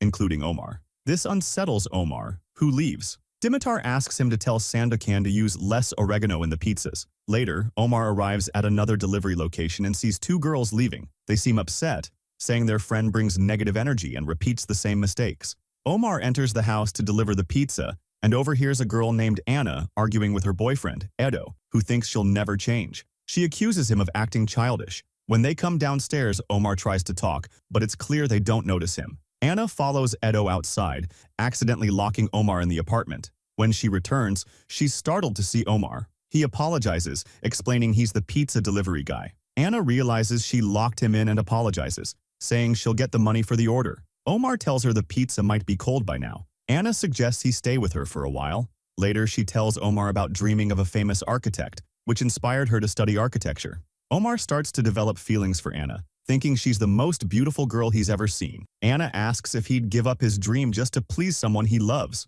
Omar tells her the problem lies with her boyfriend. If he truly loves her, he'd let her follow her passion. Anna apologizes for talking too much and asks Omar to share something about himself. He tells her his parents are from Senegal, but he was born in Italy and lives in a working-class neighborhood. However, he wouldn't recommend anyone live there. Anna realizes Omar dislikes his neighborhood because of the vandals who set motorcycles on fire. Omar insists he doesn't mind living there. Anna tells him he's wrong, explaining the broken window theory. She says if someone lives with a broken window, they'll eventually accept it. When another window breaks, they'll think it's fine to live in a house with multiple broken windows. Over time, they'll find themselves living in a completely broken-down place. Anna emphasizes the importance of taking steps to improve one's life. Omar agrees, saying he's been trying to do just that. He reveals he's considering moving to Belgium to pursue his dream of drawing comics. Anna is happy for him but learns he hasn't saved enough money for the trip yet, nor has he told his father or sister about his plans. She realizes Omar dreams big,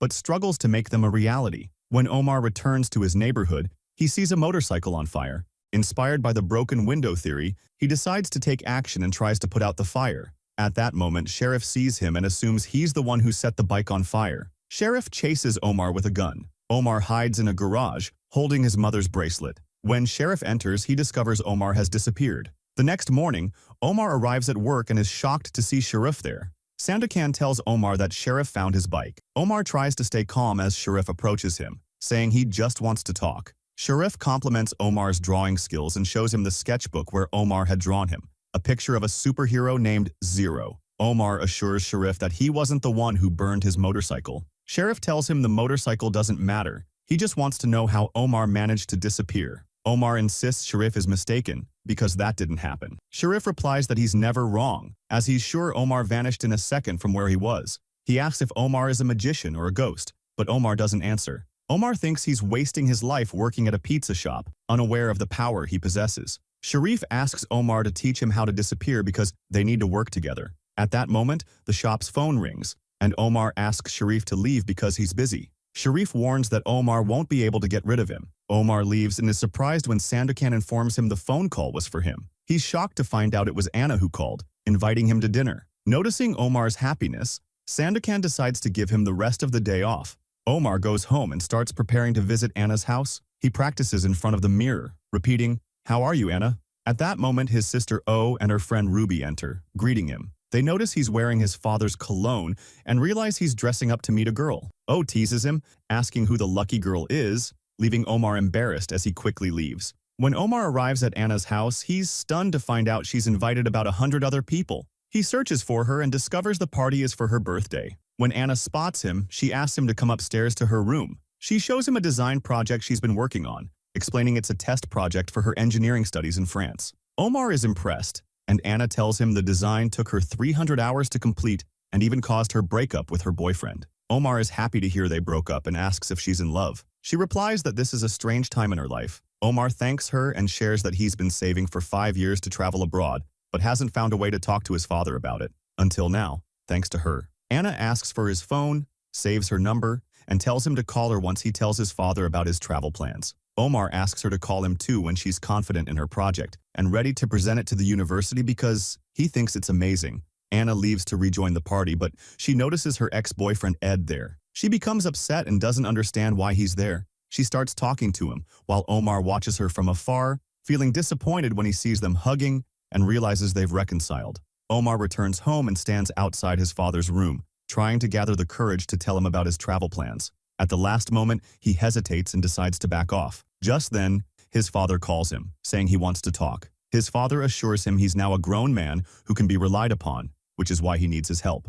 Omar goes to his room, thinking about how hard it will be to tell his father he wants to leave the path his father has laid out for him and travel abroad. As he starts taking money out of his savings, he hears his sister O crying. He goes to her and asks why she's upset. She tells him everything is over because they don't have enough money and the landlord is going to evict them. She says she'd rather die than move to another place. Omar tries to comfort her and hugs her. She tells him her whole life is here, her school, her friends, and her volleyball team. She also blames him for thinking about leaving. Omar tells her he could take her with him to Paris, making her laugh. She points out that his father's cologne scent is still on his clothes. Omar asks what her issue is with the cologne, and she asks him how things went with Anna. At that moment, she notices his bracelet is missing. When she asks about it, Omar is shocked and remembers taking it off when he was trying to escape Sheriff. He rushes out to search for it, but Sheriff has already found the bracelet and decides to keep it. When Omar arrives and doesn't find the bracelet, he recalls the moment the police took his mother away. He disappears and reappears again, all while Sheriff secretly watches, confirming that Omar has superpowers. Meanwhile, a group of vandals is seen breaking and burning things in the pizza shop and destroying the neighborhood statue. Dimitri intervenes, asking why they're doing this, but they decide to damage his car and harm him. The next morning, the police arrive to investigate the neighborhood's destruction. They decide to search Sheriff's friends, suspecting them. Sheriff's friends mock the police, saying they can't catch the real culprits and accusing them of being responsible for the neighborhood's troubles. Omar is seen cleaning the pizza shop with Sandokan when he receives a message from Sheriff, who insists they need to talk because he saw what happened at the garage. Sheriff warns Omar not to deny it and promises not to leave him alone. Later that night, Dimitri arrives and asks Omar if he can sleep in the shop. Omar tells him it's not possible because they've just finished painting, and it might get ruined. Dimitri says Fidel Castro tried to harm him the previous night. Omar brushes it off as a joke and advises Dimitri to sleep in the subway tunnels where no one can hurt him. Dimitri insists he doesn't care and leaves. Omar delivers a package to Anna's house. When Anna opens it, she finds a comic book about a beautiful, unique girl and an ordinary boy with no chance of being together. But the boy believes they'd be amazing if they were. Omar returns home and asks O and Ruby to lower their voices because their father is sleeping. At that moment, Ruby hugs him, thanking him because she didn't know how she'd live if O had to leave. Omar is surprised by her reaction and asks O about it. O tells him she told Ruby that he paid the rent, apologizing because their father took his money without telling him. Omar storms out angrily to confront his father, asking how he could do that without his permission. His father reminds him that he said they needed his help. At that moment, a power outage hits the neighborhood. His father and O leave to investigate, leaving Omar alone. He feels sad and frustrated. Sheriff and his friends arrive at Omar's house. When Omar tries to shut the door on them, Sheriff shows him the bracelet. They enter and demand 10,000 euros to fix the electricity. Omar gets upset and asks for his bracelet back. Sheriff assures him they're not thieves and returns the bracelet. They start searching his house and notice a painting Anna made. Sheriff asks if Anna is his girlfriend. Omar explains he sent her a comic book, but she hasn't responded yet. Sarah suggests he send her a message,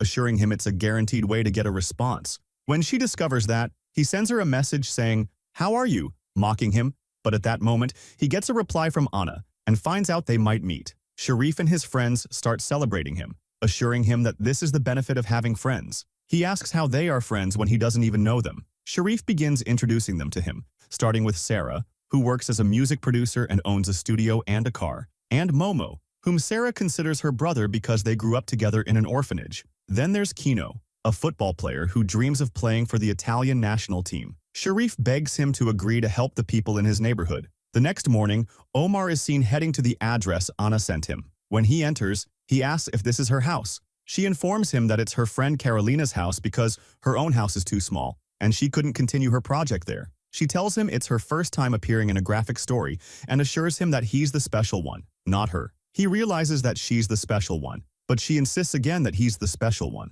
At that moment, Carolina arrives, and they ask her to join them at a poker party. Carolina refuses because she doesn't want to meet Ado. Anna tells her she doesn't agree to go either. Carolina tries to convince her because the prize is between 20 and 30,000 euros. At that moment, Sharif sends Omar a message asking how things are going with his girlfriend. Unfortunately, Omar's phone glitches and sends the message multiple times, embarrassing him. He decides to leave, but Anna follows him, assuring him again that he's special. Omar leaves happy and goes to check on Dimitar, only to discover he's dead. He recalls Sharif's words about needing to help his neighborhood and feels regret because Dimitar tried to make him understand, but he refused. At that time, Sharif arrives and suggests to his friends that they organize a charity party to raise the needed amount. Sarah insists they can't hold a party without electricity because they need lighting. Omar arrives wearing a t-shirt with the character Zero drawn on it. He informs them that he found a way to raise the money and asks if they know how to play poker. Sharif starts training them on how to play poker, but it becomes clear that Omar doesn't understand anything. Sharif assures him that all he needs to do is hand them matching cards. Sarah asks if he's sure he can disappear. Sharif confirms that he saw him disappear before, but Omar admits he can't control his ability to vanish. Feeling discouraged, Sharif tries to reassure them that they'll find a way. Omar tells his friends that he's only managed to disappear twice in his life. Sharif asks how he managed to vanish in the garage. Omar explains he doesn't know, but he remembers feeling scared because Sharif was threatening him with a gun. Momo tells him that fear is what triggers his ability to disappear. They try to throw him off the roof to test this theory, but Sarah stops them, arguing they can't scare him every time they need him to vanish. Sharif asks about the second time he disappeared and how he felt then. Omar reveals he felt angry. Sharif concludes that emotions and feelings trigger his ability to disappear. They gather around him as he trains to summon his emotions to vanish. Sarah suggests he think of something positive or a happy memory that makes him feel like he's flying. He takes her advice and successfully disappears. Sharif then explains the plan to win the poker game. They learn from their contacts that they have a large collection of matching playing cards. Sharif asks Omar to steal a set of cards, sneak in using his invisibility, and register their names on the players' list. Sharif, Sarah, and Momo arrive at the poker hall and discover that Omar has registered their names to play with VIPs. They start playing, and Omar uses his invisibility to help them see the cards of their opponents, allowing them to win big. Meanwhile, the hall manager enters the control room and is informed by the surveillance staff about strange interference on the cameras and a boy and girl playing at the VIP table who have won more than the game's credit limit. The manager decides to intervene personally. Omar becomes nervous when he sees her, and his anxiety increases when he sees Anna. He realizes he's returning to normal and quickly withdraws, informing Momo, who is thrilled because a musician at the party gave him his card and asked him to contact him to record rap songs. Omar tells Momo to hurry and informs Sarah and Sharif that he can't vanish again and that they should withdraw from the game before ruining everything. Omar meets Anna and asks why she's there when she didn't want to come. She tells him she's wondering the same thing and suggests they leave together. Meanwhile, Sharif bets all the money they've won and, luckily, wins without Omar's help. Security searches Sharif to ensure he's not cheating and informs him he can't leave with the large amount he won. Momo intervenes and they manage to escape together. Sarah is surprised by their reaction but decides to gather the money they've won. Sharif feels discouraged, but Momo reminds him they were very close to winning. Sharif admits he won without Omar's help. Sarah surprises them by revealing she collected the money, amounting to around 14,000 euros. Sharif goes live on social media to reassure the neighborhood residents that, with Sarah's studio's help, they raised the money needed to restore electricity to the area. He assures those trying to destroy the neighborhood that they won't give up because it's their home and community. Omar is at home, visibly distressed. When Anna notices his tension, she asks if he's okay. He admits he's not and tries to tell her his secret, but hesitates at the last moment. The next morning, Omar asks his father where he was when the police arrested his mother. His father insists he was at home. Omar accuses him of lying, saying he saw him hiding in his mother's car. His father slaps him and warns him not to speak to him that way. Furious, Omar retreats to his room to pack his things and leave. Anna asks him what he's doing and tells him she's not feeling well and that her eyes are burning. At that moment, his father enters, takes Omar's ID card, and tells him he won't be able to go far without it. He asks Omar to talk to him when he calms down. Meanwhile, Sharif enters Sarah's studio and is shocked to find it vandalized and the equipment stolen. He goes inside to comfort Sarah, and he sits thinking they will come back to steal. So she blames him because he caused what happened due to the video he posted, accusing him of liking to play the role of an important young man. He is stupid, and after a while, Amr arrives and helps Sharif organize the studio. He asks about what happened and learns that the vandals are taking revenge on them because they decided to fix the electrical faults with the money they won from poker. Amr is surprised because they won, and Sheriff confirms that they really did win. He blames him for disappearing when he saw his girlfriend. Amr realizes he is thinking of speaking the truth because he disappeared suddenly while with her and couldn't return. He feels his situation is worsening due to the fight between him and his father,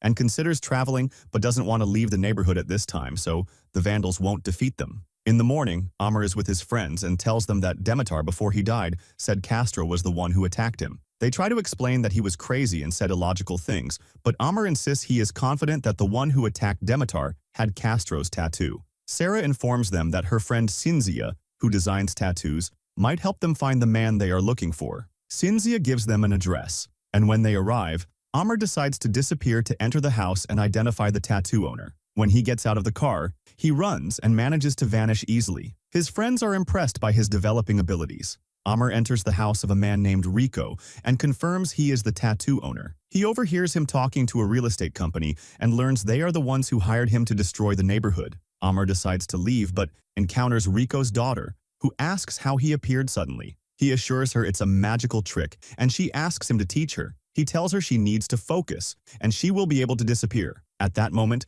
Rico comes down, and Amr runs into the bathroom. His daughter informs Rico that someone is hiding in the bathroom. Rico enters with a gun, and terror shows on Amr's face. He is afraid to reveal himself suddenly and get killed by Rico. Later, Amr leaves with the statue of the immigrant that was in the neighborhood. Sheriff helps him and considers him a genius. They return to the neighborhood and celebrate their success in retrieving the statue's head. Ana arrives, and Sheriff tells him he missed a lot by not being with them. He admits their achievement, and Sarah confirms it's all thanks to Zero. At this point, Sheriff decides to celebrate and upload pictures with the statue on Instagram. Sarah intervenes and stops him, reminding him they are fighting real criminals who want revenge. She asks him to stop playing the role of the neighborhood's hero and insists that everything must remain secret among them. Amr agrees with Sarah, but informs them that Rico and his men are not the decision-makers in what's happening in the neighborhood. He reveals that Serenita Real Estate Agency is the one paying Rico to destroy the neighborhood. Sarah explains that rents are increasing and vandalism is escalating, meaning the agency wants them to leave the neighborhood. When Sarah returns to the studio, she is surprised to find all her equipment restored, and it turns out Sharif managed to retrieve them. In the morning, workers from the neighborhood arrive to reinstall the statue's head. Amr and Sheriff try to speak with the police officer, informing him they know the person who stole the statue's head. The officer asks if they want to file a lawsuit against him. They confirm it's a Cuban immigrant trying to ruin their lives. The officer gets upset and asks them to leave. They decide to declare war against the real estate agency and inform the neighborhood residents about their involvement in the vandalism. They vandalize the agency's sign, writing that they oppose its ethics. In the morning, Sharif talks with his brother Hani, trying to convince him to stop stealing money because it belongs to the team, not just him. Hani gets angry and tells him he must choose between him and his friends, warning that if he chooses his friends, he will consider him an enemy. Amr arrives at the competition venue and is surprised to find all the contestants dressed strangely like comic book heroes. He is happy to see Ana and discovers she is the one who invited him. He greets her, and she tells him she has already booked tickets. Ana joins him, and it becomes clear she admires the artist's costumes. When she approaches them, Amr warns her they might be annoyed if they realize she noticed them. She tells him they are dressed that way to attract attention. Amr suggests they might be dressed like that to hide their true identities. She asks him not to talk about disappearing. She notices someone from the judging panel alone and asks Amr to approach him to present his paintings. The judge asks if his paintings are realistic or imaginary. Amr confirms all his paintings are realistic and that his heroes are the residents of the neighborhood. He shares that the neighborhood sometimes feels like a mere fantasy to him, and he considers escaping it. He starts talking about the neighborhood, and Ana is deeply impressed by his words. Amr emphasizes that all his heroes were born and raised in the neighborhood and found themselves responsible for defending it against attacks from dangerous people. At that moment, Sharif is shocked to see the police raiding his house and arresting his brother Hani for drug dealing. Hani accuses Sharif of reporting him and choosing his friends over him. Sharif denies it, but the officer confirms that the neighborhood will never change and will always be against the law. He promises that investors will take over the neighborhood, leaving no place for immigrants like him. We return to see Amr, who learns from the judges that his paintings are beautiful. They give him their card to bring more artwork. Ana is happy and surprised that Amr has fallen in love with the neighborhood again. He confirms he just realized it. She asks if he still considers traveling, and he tells her that wherever he is, he will always love her. They start celebrating, growing closer to each other. Later, Ana decides to invite Amr to dinner to meet her father. Amr feels unprepared to meet her father, but she assures him it's just dinner and that he doesn't need to propose formally yet. Amr meets Ana's father, Richie, who tells him she talks about him all the time. Richie says he thought she was talking about architecture. Amr assures him she talks about both architecture and him. Richie invites them to dinner on his account. When Richie notices Amr is nervous, he reassures him that dinner will be on him. We see Amr with Richie in the car, discussing how comic books are real art. Richie deliberately calls Ana Serenita, shocking Amr when he realizes Richie is the manager of the real estate agency. She is fighting the residents of the popular neighborhood and wants to evict them from their homes. He gets nervous and asks them to get out of the car because he has to go to work. Richie suggests they drop him off. He gets even more nervous and asks them to get out at the nearest spot. At that moment, Sheriff feels frustrated when he sees workers repairing the Serenita agency sign. Suddenly, Rico arrives and threatens him with a knife, telling him it took a long time to find him. Sheriff resists and informs him that they confirmed he is one of the criminals hired by the agency owners to destroy the neighborhood. He realizes he shouldn't have involved Hani in their conflict. Rico starts beating him until he bleeds. In the morning, Sarah tries to convince Sheriff to go to the hospital because he needs stitches. He tells her he doesn't want to attract police attention and asks her to distribute the files she has to their friends. He also asks them to monitor Rico and photograph anyone associated with the agency. Omar discovers that Anna's father's picture is among them. He informs them that they don't need to monitor Rico because they can contact him by phone. Sheriff insists that this is impossible and that all they need to do is monitor them, and if they see them together, they should document it. Omar later realizes this isn't necessary, which angers Sharif, who becomes curious about the change in Omar's behavior. Anna decides to visit the neighborhood and meets Omar, informing him that she will travel to France for her studies. When she notices his lack of enthusiasm and asks why, he assures her it doesn't matter where they are because he loves her. He tells her there's something else he wants to ask her. She asks him to say whatever is on his mind. He asks if she knows her father is trying to evict the neighborhood's residents. She assures him she didn't know until she entered the neighborhood, saw the sign, and understood her father's agency was involved. She insists her father is a skilled businessman who builds beautiful things and that renewing the neighborhood would benefit the residents. He explains to her that things are not as they seem because her father hired a gang to destroy the neighborhood. When she shows disbelief, he tells her that when the neighborhood is destroyed, property prices will drop, allowing her father to buy at very low prices. He informs her that his friend Sheriff was beaten, Sarah's studio was vandalized and robbed, and the gang caused chaos, broke statues, cut electricity, and even killed Demtar. He assures her that her father is responsible for all of this.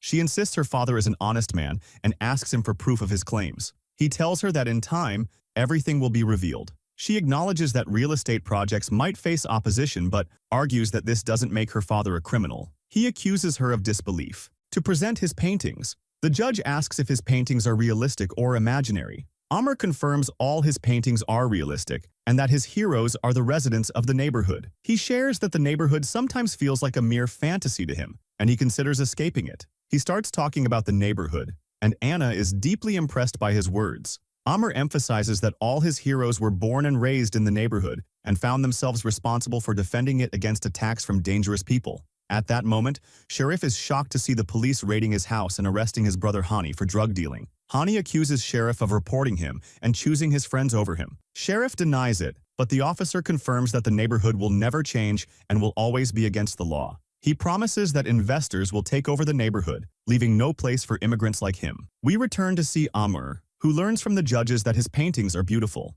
They give him their card to bring more artwork. Anna is happy and surprised that Amr has fallen in love with the neighborhood again. He confirms he just realized it. She asks if he still considers traveling, and he tells her that wherever he is, he will always love her. They start celebrating, growing closer to each other. Later, Anna decides to invite Amr to dinner to meet her father. Amr feels unprepared to meet her father, but she assures him it's just dinner and that he doesn't need to propose formally yet. Amr meets Anna's father, Richie, who tells him she talks about him all the time. Richie says he thought she was talking about architecture. Amr assures him she talks about both architecture and him. Richie invites them to dinner on his account. When Richie notices Amr is nervous, he reassures him that dinner will be on him. We see Amr with Richie in the car, discussing how comic books are real art. Richie deliberately calls Anna Serenita, shocking Amr when he realizes Richie is the manager of the real estate agency. She is fighting the residents of the popular neighborhood and wants to evict them from their homes. He gets nervous and asks them to get out of the car because he has to go to work.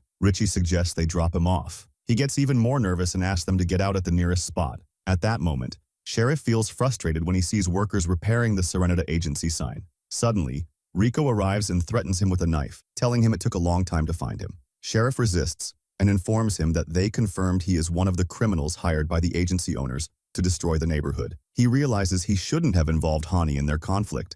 Rico starts beating him until he bleeds. In the morning, Sarah tries to convince Sharif to go to the hospital because he needs stitches. He tells her he doesn't want to attract police attention and asks her to distribute the files she has to their friends. He also asks them to monitor Rico and photograph anyone associated with the agency. Omar discovers that Anna's father's picture is among them. He informs them that they don't need to monitor Rico because they can contact him by phone. Sheriff insists that this is impossible and that all they need to do is monitor them, and if they see them together, they should document it. Omar later realizes this isn't necessary, which angers Sharif, who becomes curious about the change in Omar's behavior. Anna decides to visit the neighborhood and meets Omar, informing him that she will travel to France for her studies. When she notices his lack of enthusiasm and asks why, he assures her it doesn't matter where they are because he loves her. He tells her there's something else he wants to ask her. She asks him to say whatever is on his mind. He asks if she knows her father is trying to evict the neighborhood's residents. She assures him she didn't know until she entered the neighborhood,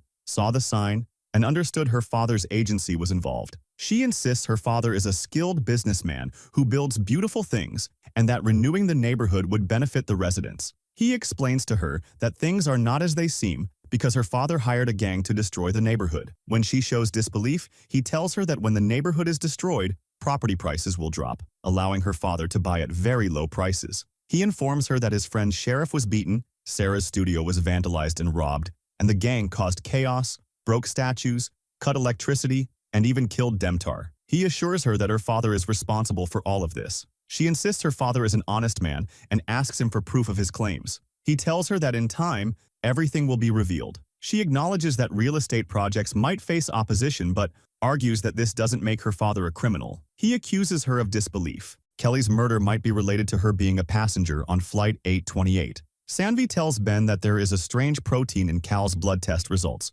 which appeared after his return from the flight. They decide to keep this information a secret between them so no one else learns about it or its cause. Later, Ben and Michaela go to Kelly's crime scene, but they find Vance there, who prevents them from entering the house. The case is now under the jurisdiction of the U.S. National Security Agency. Michaela tries to talk to Kelly's husband the next day at his house while he is preparing for her funeral. He tells them he is certain his wife's murder is related to the interview she was conducting and her criticism of the government. Michaela decides she must uncover the reason behind Kelly's death and the murder because it is undoubtedly strongly connected to Flight 828. The murder might hold significant information and an explanation for what happened on the flight. If you liked today's video, don't forget to like, subscribe to the channel, and activate the bell to receive all new updates.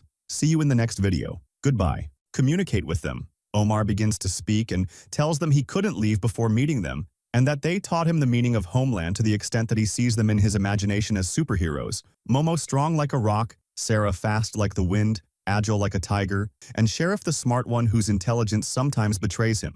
But no one in the neighborhood is without flaws. Sheriff decides to apologize to them because he took their money for his brother. Sarah slaps him, which is her way of forgiving him. Omar returns to the neighborhood and finds Anna waiting for him. She tells him she doesn't want her father's money and that she had a fight with him, left the house, and will stay with her friend until it's time to travel. She suggests he travel with her to Paris and asks him to imagine becoming a comic book artist while she becomes a famous engineer. Omar tells her that's his dream, but unfortunately, he can't travel. Omar then goes to meet his friends and assures them they are a step ahead, because they know all their enemies. They agree to start the fight against the villains trying to evict them from their homeland. In the morning, we see Omar with his friends at the hospital. The policewoman meets them and informs them that Momo managed to upload the video before being stabbed, and thanks to him, they were able to arrest Rico and Richie. Omar decides to go to the police station and learns that Richie was released. Richie is shocked when he sees him and asks what his connection is to everything happening. Richie is confused about how Omar managed to do all this and why. Omar assures him they are defending themselves. Richie tells him that by doing this, he's destroying Anna. Omar tells Richie he can't make him feel guilty because Anna is his daughter, and he's the one who ruined her life. Omar reassures Richie that Anna can live without his wealth, but Richie insists it's not just about money because the company is registered in her name. Due to what happened, she could end up in jail or become a victim of his partners. Richie reveals he's merely a front for people who hate losing their money and accuses Omar of putting his daughter in a predicament she can't escape. Omar assures him he's unaware of the problems she'll face, but he will help her with all his strength. Omar returns to the neighborhood and finds his friends gathering all the residents. He tells them he's the hero who saved them and prevented the real estate company from taking their homes and raising rents. At night, sadness appears on Omar's face.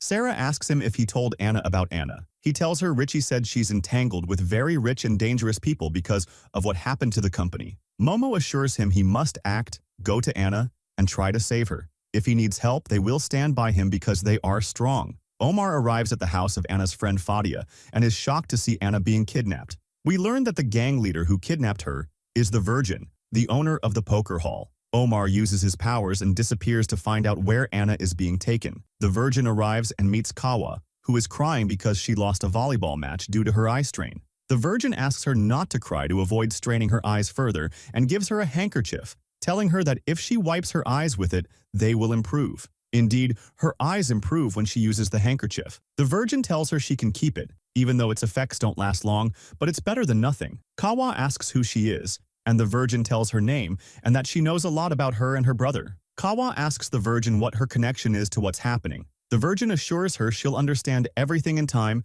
and advises her not to suppress her emotions when she's in pain. At this moment, Omar decides to enter and rescue Anna. He uses his powers, but one of the kidnappers suddenly appears and frightens him.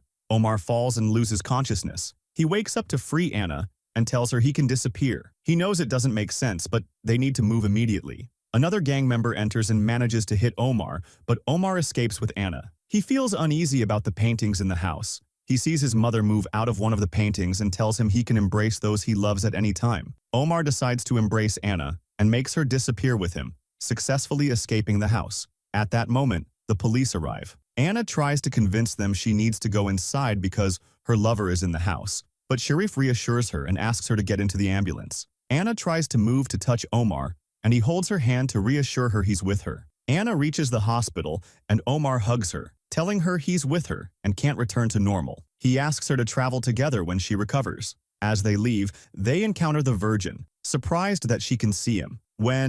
Hey there, Cinemaster fans! Hope you're ready for some movie magic. Let's dive right in. The series begins with a young man named Omar, a Senegalese immigrant in Italy. He works at a pizza shop called Sandakan. His job is delivering orders. We see Omar trying to escape from a guy named Sharif, a resident of the working-class neighborhood he lives in. Omar explains to us that he was almost invisible to people and no one noticed his presence, until recently. Omar reaches a place to hide from Sharif, who is chasing him with a gun. Then we flash back in time and see Omar as a child playing with his mother. She gives him a very special gift, a bracelet she made for him. She tells him it's magical and assures him that if he keeps it, they'll always be together. In the present, we see Omar at work, explaining that no one notices him. Just like most people living in working-class neighborhoods populated by immigrants, where nothing changes except for a statue of a migrant placed in the middle of the neighborhood. Omar returns home, wakes up his sister to go to school, and talks to his father, who tells him the government is planning to redevelop the neighborhood.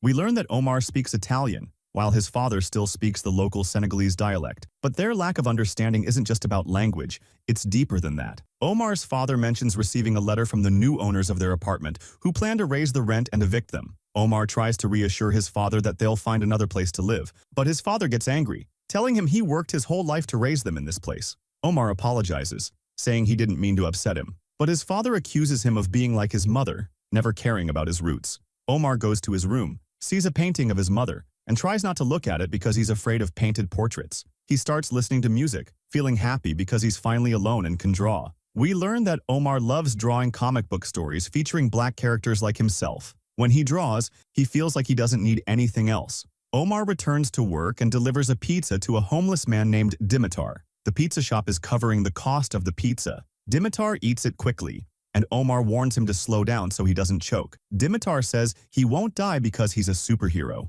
When Omar asks him about his superpowers, Dimitar explains that people don't notice him, so he knows everything about everyone, including Omar. This unsettles Omar, who leaves. Dimitar asks him to tell Sandakan to use less oregano in the pizzas. Later, Omar arrives at another delivery location and sees two girls leaving. They seem upset, saying their friend brings negative energy and repeats the same mistakes. Omar enters the house to deliver the pizza and overhears a girl named Anna arguing with her boyfriend, Edo, who thinks she'll never change. She accuses him of acting childish. When they come downstairs, Omar tries to talk, but it's clear they don't notice him. Anna follows Edo outside, accidentally locking Omar in the apartment. When she returns, she's startled to see Omar. He apologizes, explaining he's the pizza delivery guy. Anna realizes she locked him in and apologizes, saying she'll get the money for the order. Omar tells her the pizza might be cold by now. Anna suggests he stay with her for a while. Later, she tells Omar about dreaming of a famous architect, which inspired her to study architecture. Omar starts to develop feelings for Anna, thinking she's the most beautiful girl he's ever seen. Anna asks if he'd give up his dream just to please someone he loves. Omar tells her the problem lies with her boyfriend. If he truly loves her, he'd let her follow her passion. Anna apologizes for talking too much and asks Omar to share something about himself. He tells her his parents are from Senegal, but he was born in Italy and lives in a working-class neighborhood. However, he wouldn't recommend anyone live there. Anna realizes Omar dislikes his neighborhood because of the vandals who set motorcycles on fire. Omar insists he doesn't mind living there. Anna tells him he's wrong, explaining the broken window theory. She says if someone lives with a broken window, they'll eventually accept it. When another window breaks, they'll think it's fine to live in a house with multiple broken windows. Over time, they'll find themselves living in a completely broken down place. Anna emphasizes the importance of taking steps to improve one's life. Omar agrees, saying he's been trying to do just that. He reveals he's considering moving to Belgium to pursue his dream of drawing comics. Anna is happy for him but learns he hasn't saved enough money for the trip yet, nor has he told his father or sister about his plans. She realizes Omar dreams big, but struggles to make them a reality.